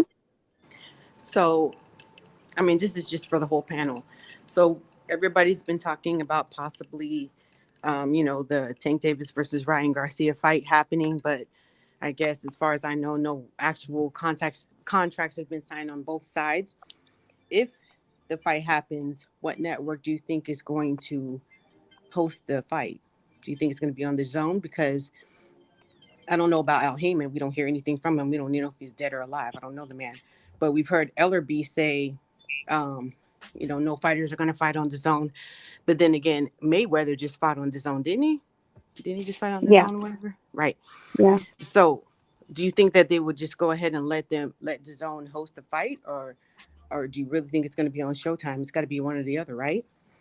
It's going to be one or the other. And considering that Tank is the one that Tank's people or whoever sent over the contract to Golden Boy, I would think that they're basically sending over a service agreement for Ryan to come to their side. So it would be they have the money for it? I don't know. I mean, for me, like I said, like when it comes to those things, I know when I have a contract in my hand, that's all I count on. And then I count on the money in the bank, until anything's signed, and things like that. And, I don't like it sounds harsh and it's no disrespect, but I really don't give a fuck. Because if you have a contract signed with me, then I can take like even if you file bankruptcy, that could be something, and you cancel my fight, that can also be on the liabilities that you have outstanding, and I can collect that way. So, it for me, I don't like thinking about if, ands, or buts. I know if I have a contract in my hand, I'm gonna get paid, regardless of what decision they make. Now, there's Exactly. the contract law protects you. So Right. But that's you guys as fighters. As a consumer, I'm asking as a consumer because I don't know anything about, getting paid for it. I have to pay out the money. I'm not getting paid anything to show up in Las Vegas or wherever it's going to be. So if you are a consumer and money's tight and the economy is crazy, um, and you want to try to plan to be in Las Vegas from wherever in the world you're going to be, and I'm not asking you specifically, Rachel, in general, I'm just saying just a general statement. People kind of are watching to see if this is actually going to happen. And that's why people read articles like, oh, Showtime is running out of money or PBC is running out of money or whatever. So it's not a criticism. I think people are trying to just kind of plan ahead and see what's going to be my next move. Is this something I could plan for, or should I, just save my PTO for a cruise in June or whatever, you know what I'm saying? Like, that's the reason why I think they're not really counting people, pocket watching or whatever. I feel like as a consumer, I'm kind of trying to see, is this really going to happen or isn't? And it doesn't really seem like they've been talking about this fight for a long time. It doesn't really seem like it's really going to happen, for the simple fact that why does it take so long to make such a huge money making opportunity fight if the money is there? It should be well, kind of easy, I would think. it should be it should be as easy as pie, but the deadline that Oscar De La Hoya gave to Tank Davis said by Monday, if I don't have a contract, we're going another direction. And it's been quiet ever since they received that contract. Ryan had stated on his Twitter that he's not going to say anything anymore until the contract's signed. So if the time is, to be considered, considering that Tank just fought and when that deadline was set, he sent it over. Now the ball is in Golden Boy's court. Um, as far as if you purchase the fight on pay-per-view, it's still a valid contract, and if it doesn't come into fruition, refunds are going to be sent out. But to your point of, is it going to be or not, I completely understand that, trust me. I'm going to the Ray Vargas versus Oshaki Foster fight next week. I still haven't bought my tickets because I've been hearing, well, literally, we had something that was supposed to be next day air from Texas. On Monday, it's supposed to get here Tuesday. It didn't come till today. And I'm, wondering about the flights, the weather, things like that. And how many of the fights, like, for example, the Charlo fight that I was supposed to go to, but that's here in Las Vegas, it got canceled. So I hear you. It's frustrating as all hell. And I've kept saying, like, man, I'm not going to plan to go to a fight until 2 weeks before. Even the freaking Ortiz Stanionis fight, that was penciled in my schedule.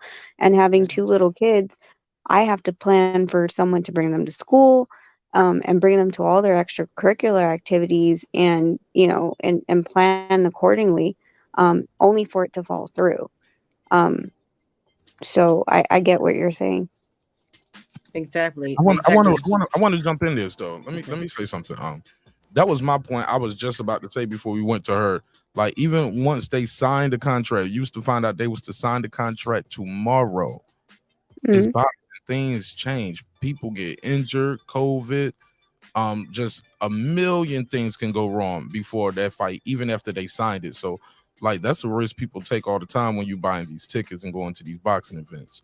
Like, AB on his third opponent. Now, granted, they could have, some situations they would have moved the fight, changed the date, but nope, we're locked in. This is what we doing.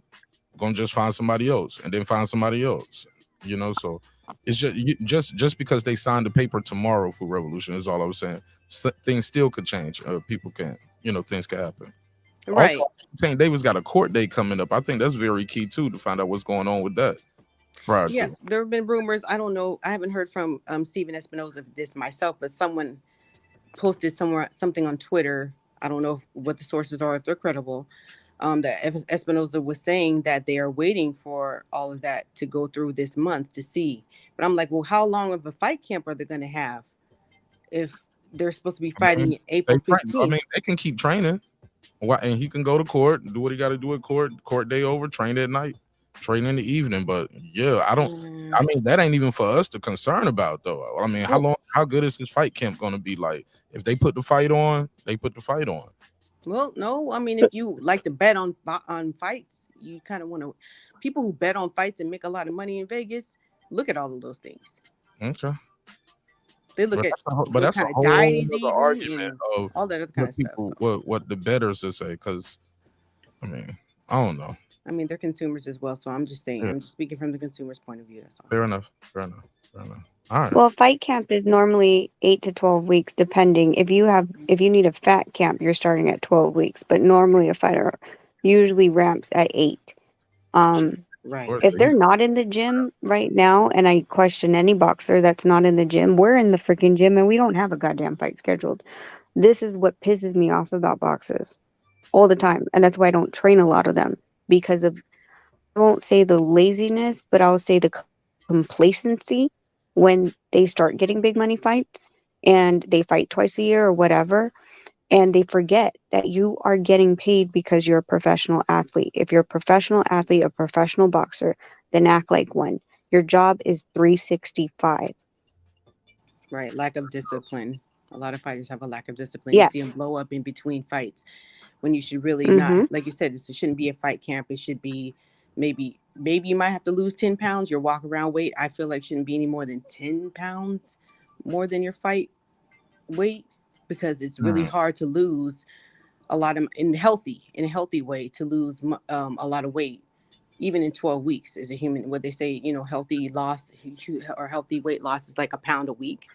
You shouldn't really have to, and you have a 12-week fight camp, you shouldn't have to lose 12 pounds or, focus that entire time trying to make weight.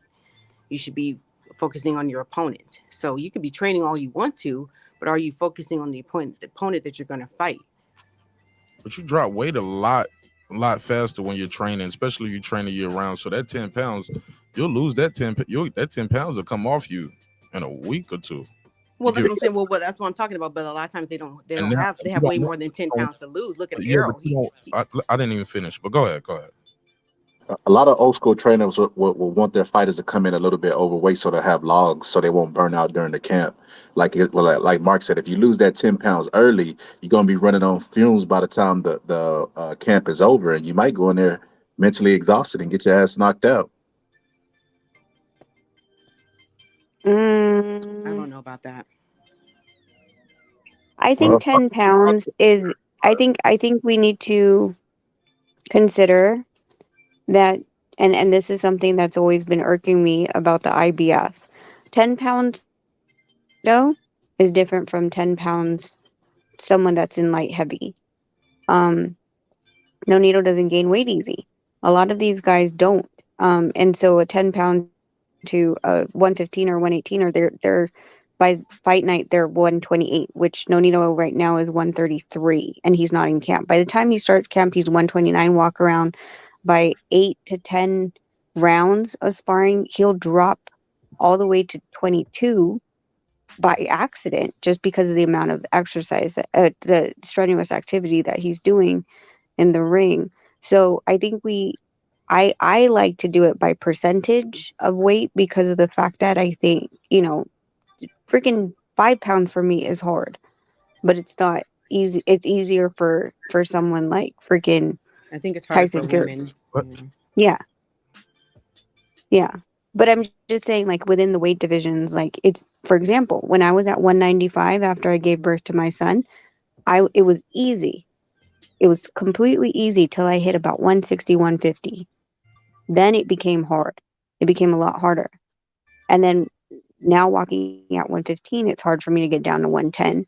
But it's easier when you have a lot on you. So that's why I say, like, it should be a percentage of your body, the fight weight. Like, so for example, if you're fighting whatever weight you're fighting, it should be, plus 10% or plus 20% of the poundage.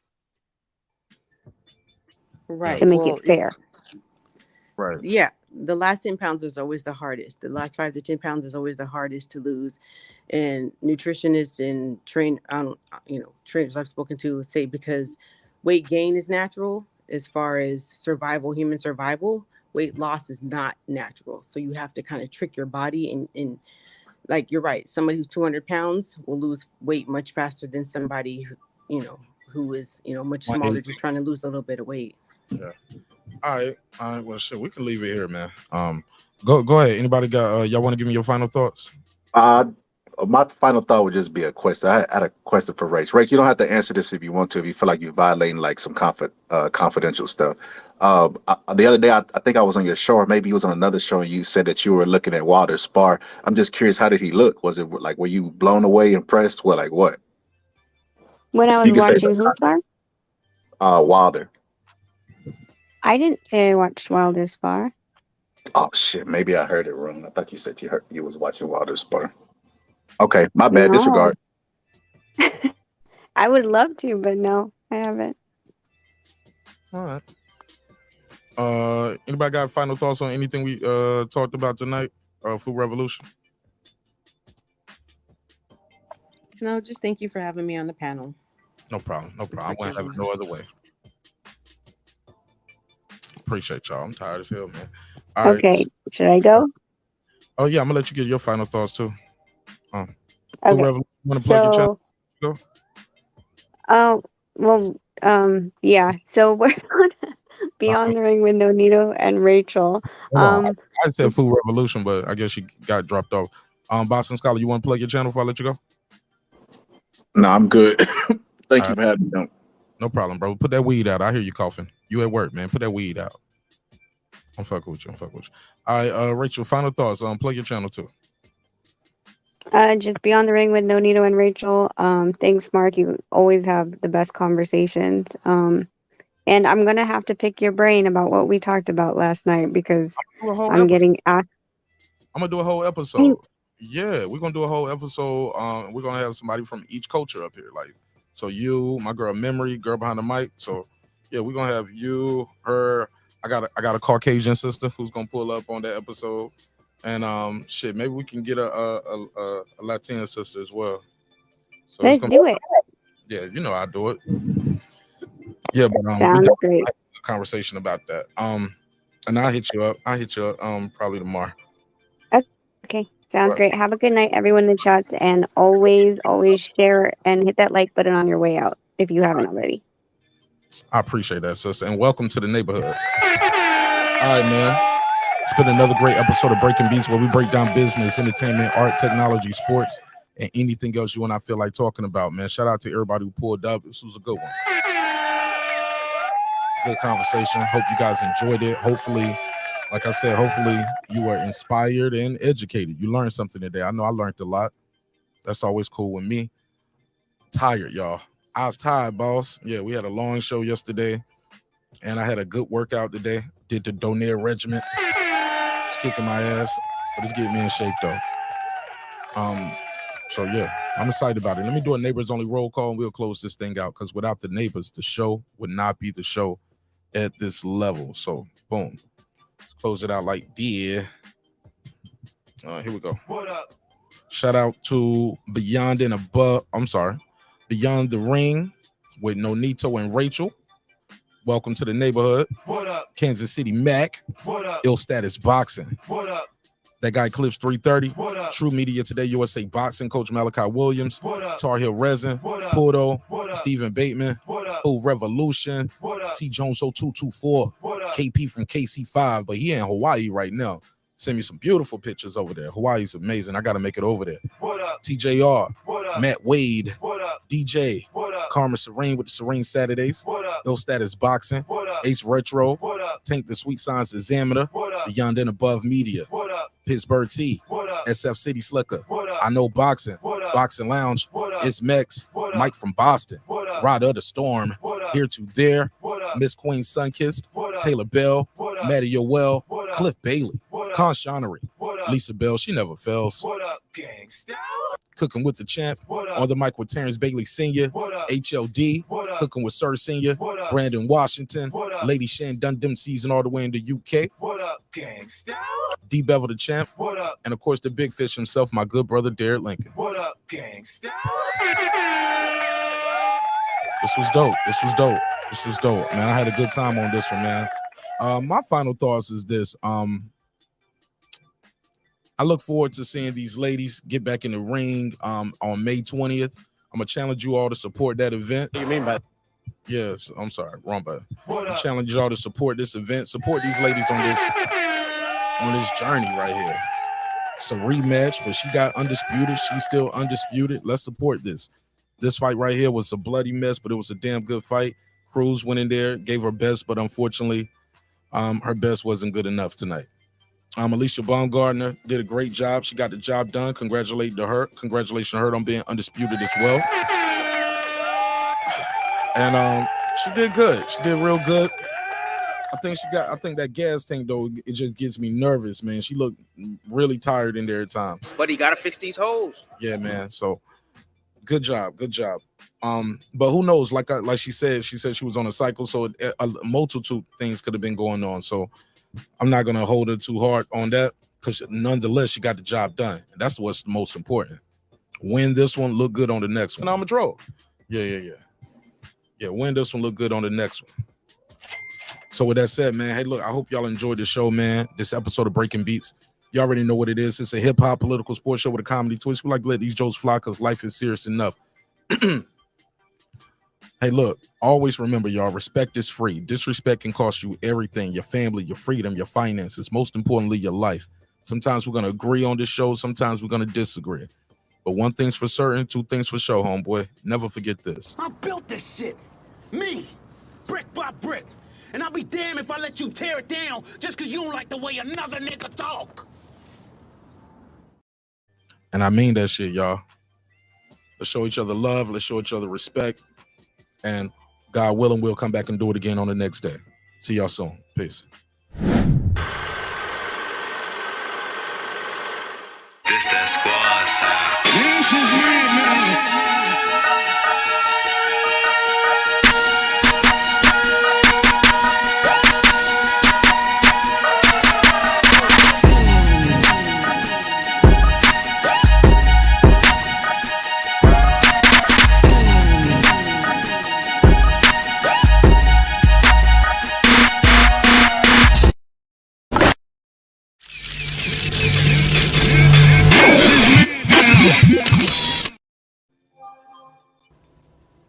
Subscribe. I don't care how many subscribers he has. Support him.